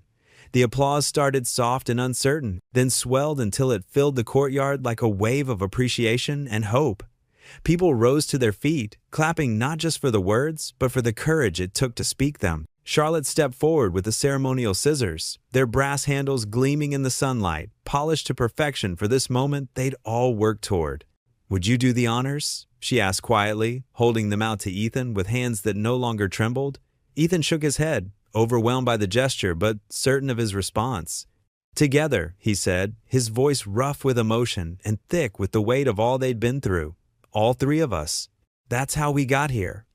They stood before the blue ribbon, Charlotte, Ethan, and Lily, Three people whose lives had been broken in different ways, now standing united in purpose, their hands joined on the scissors, warm fingers intertwining in a moment of perfect unity. Together, they cut through the silk ribbon that had been tied with such care that morning. The ribbon fluttered to the ground like a blessing as cheers erupted from every corner of the courtyard. People began flowing into the center, their voices rising in excitement and wonder as they discovered each carefully planned space. They exclaimed over the bright rooms painted in welcoming yellows and greens, the computer lab equipped with donated machines and high-speed internet, the daycare area with its cheerful murals depicting children of all colors playing together under rainbow skies. Lily's artwork graced several walls throughout the building, telling stories of hope and redemption in vibrant colors that seemed to glow with inner light. Through it all, Ethan remained on the steps, taking in the scene with quiet satisfaction and overwhelming gratitude. Children already played on the new playground equipment while their parents chatted nearby, their voices mixing with laughter and the sounds of community being born. Elderly neighbors rested on benches dedicated to local heroes, teachers, veterans, volunteers who'd given their lives to service. The whole space hummed with life and possibility, with the promise of second chances and new beginnings. Charlotte made her way back to him through the crowd, accepting congratulations and handshakes, but moving with purpose toward the man who'd changed everything. She stood close beside him on the steps, their shoulders almost touching as they watched their shared dream become living, breathing reality. The spring sun warmed their faces, chasing away the last shadows of that dark alley where their story had begun with fear and violence and the simple choice to do what was right. She turned to him, her eyes bright with unshed tears of joy and relief and something deeper than gratitude. Her fingers found his, intertwining naturally as if they'd been meant to fit together all along. The simple touch spoke of friendship tested by fire, of trust rebuilt one choice at a time, of two broken people who'd found healing in helping others heal. "You didn't just save me that night," she whispered, squeezing his hand as family streamed around them into their center of grace. "You saved us all." The setting sun painted the sky in magnificent strokes of amber and rose, casting long, golden shadows across the newly laid pavers of the Grace Center's sprawling courtyard. Each brick had been placed with care by volunteers from the community, their names etched into a small commemorative plaque near the main entrance. Ethan Walker sat on one of the sturdy wooden benches they'd installed just last week, his calloused, work-worn hands resting peacefully on his knees. The bench bore a small brass nameplate, in memory of Sarah Walker, who believed in second chances. To his right, Charlotte Hayes had settled into a comfortable, companionable silence, her usual crisp business attire replaced by soft casual slacks and a cream-colored sweater that made her look younger, more approachable. The transformation from the polished CEO he'd first met to this warm, genuine woman never ceased to amaze him. On his left, Lily leaned against his broad shoulder with the easy affection of a daughter who'd never doubted her father's love, exactly as she used to do when she was little and the world felt too big and scary. The joyful sound of children's laughter rang out crystal clear from the playground behind the center, mixing with the gentle evening breeze that rustled through the oak trees they'd planted along the perimeter. A group of kids chased each other in an endless game of tag around the bright red swings their fathers had helped install over the weekend, their voices rising and falling like music. Their pure, uninhibited joy echoed off the warm brick walls of the center, a sound that seemed to wash away years of pain and doubt. "Listen to that," Charlotte said softly, her dark eyes crinkling at the corners as she watched the children play. 6 months ago, this was just an empty lot filled with weeds and bad memories. Nothing but broken glass and graffiti. Ethan nodded slowly, his mind drifting back to that fateful night in the alley. The terror in Charlotte's eyes as those men cornered her, the cold bite of metal handcuffs against his wrists, the endless hours in that cramped holding cell wondering if Lily would ever forgive him for failing her again. It all felt like scenes from another lifetime, distant and faded. "Amazing how things change when people decide to believe in something better," he said, his voice carrying a note of wonder. A little girl with bouncing pigtails and grass stains on her yellow dress ran past them, clutching a painted rock from the butterfly garden Lily had designed and helped plant. Her mother called after her from the center's open doorway, her voice warm with love and gentle concern. "Careful, sweetie, don't trip on those loose stones." Lily smiled, watching the scene unfold with the contentment of someone who'd found her place in the world. "Remember when I used to run like that, Dad? Full speed ahead without looking where I was going? Mom would always say the exact same thing, every single time. She sure did. Ethan's throat tightened with emotion, but the memory brought warmth instead of the sharp pain it once carried. Your mother would have absolutely loved this place. She always said the best way to heal a broken heart was to help heal someone else's. Charlotte shifted slightly on the bench, her shoulder brushing against his in a gesture that had become natural and comforting over these past months. "Tell me about that night," she said quietly, her voice barely above a whisper. "When you first saw those guys in the alley cornering me, were you scared?" Ethan took a deep breath, watching the last golden rays of sunlight glint off the center's tall windows like captured fire. "Terrified," he admitted without hesitation, "but not of them, not really. I was scared of failing again, of making another mistake that would hurt the people I loved. After Sarah died, after my drinking got so bad I couldn't see straight, after that DUI that nearly cost me everything." He shook his head, remembering those dark days when each morning felt like climbing a mountain. "I'd promised myself, promised Lily, that I'd never let her down again. And there I was, about to get involved in something that could have taken me away from her forever. But you helped anyway," Charlotte said, her voice filled with quiet admiration. "Sometimes doing the right thing means being scared out of your mind and doing it anyway," Lily chimed in, quoting words Ethan had told her countless times during their hardest moments. "That's what real courage looks like." A group of teenagers crossed the courtyard, their backpacks slung over their shoulders as they headed for the state-of-the-art computer lab Charlotte had insisted on including in the center's design. One of them was Marcus, the boy who'd helped paint the beautiful mural on the east wall, the same kid who'd once been caught stealing parts from the auto shop to sell for drug money. Now he volunteered at the center 3 afternoons a week, teaching younger kids basic computer skills and showing them that their past mistakes didn't have to define their future. "Look at that," Ethan said, nodding toward Marcus as the boy held the door open for an elderly woman carrying groceries from the center's food pantry. "Second chances everywhere you look. Kids who were written off by everyone else, finding out they matter." Charlotte's hand found his, warm and steady and real. "That's what this place is really about. What you taught me about, that everybody deserves a chance to start over, to become who they were meant to be." Ethan turned to look at her fully, remembering how different she'd seemed that first day in her imposing corporate office. All polished surfaces, careful words, and invisible walls built to keep the world at arm's length. Now her face was open and genuine, marked by the same grace she'd learned to give freely to others. The transformation was nothing short of miraculous. "You know what's funny?" Lily said, sitting up straighter and tucking a strand of dark hair behind her ear. "Everyone keeps talking about how Dad saved you that night, Charlotte. The newspapers, the TV reporters, everyone acts like it was this big, heroic moment." She gestured broadly at the center, at the families enjoying the peaceful evening, at the warm lights starting to twinkle on in the windows like earthbound stars. "But really, you kind of saved each other." A little boy with a gap-toothed grin zoomed past on his bright blue scooter, his father jogging behind him with the patient smile of a man who'd learned to find joy in simple moments. The same father who'd gotten a small business loan from the restructured Hayes Community Bank to start his own landscaping company. The same father who now mentored other struggling families through the center's financial literacy program, showing them that dreams weren't just for other people. "The Lord works in mysterious ways," Ethan murmured, feeling the profound truth of those words settle deep in his bones like an answered prayer. The brilliant sunset had faded to a soft, dusty purple, but warmth still radiated from the pavers beneath their feet, holding the day's sunshine like a blessing. Charlotte squeezed his hand gently, her touch conveying more than words ever could. "When my father died," she said, her voice thick with emotion, "I thought I had to carry his legacy exactly as he left it. Every tradition, every policy, every cold business practice. I never imagined that honoring his memory might mean doing things completely differently. That breaking it down would build something so much better," Ethan finished, understanding flooding his voice. She nodded, watching as more lights came on inside the center's many rooms.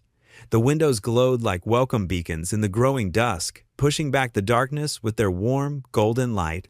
Through the large plate glass windows, they could see people moving about with purpose and hope. Young mothers in the evening skills training class, learning to use computers. Silver-haired seniors teaching restless teenagers the patient art of knitting. A veteran support group sharing coffee and conversation around a circle of mismatched chairs. Lily stood up gracefully, brushing off her jeans and stretching like a cat in the sunshine.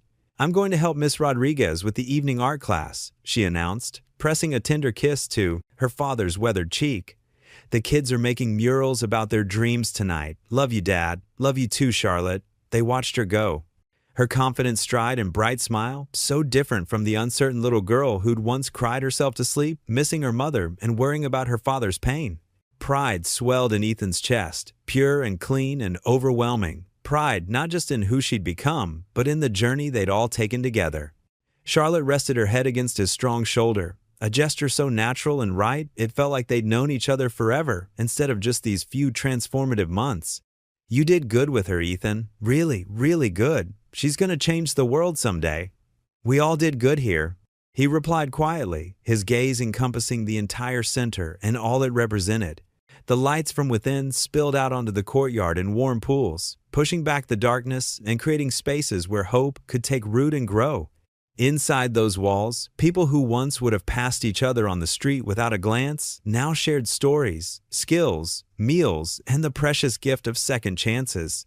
The walls that had once witnessed nothing but fear and violence now echoed with laughter, learning, and the sound of lives being rebuilt one small step at a time. A commercial airplane blinked steadily across the darkening sky, its lights twinkling like a moving star, the same sky Ethan had looked up at during all those long, lonely nights, asking God for strength for just one more day, for wisdom to be the father Lily deserved.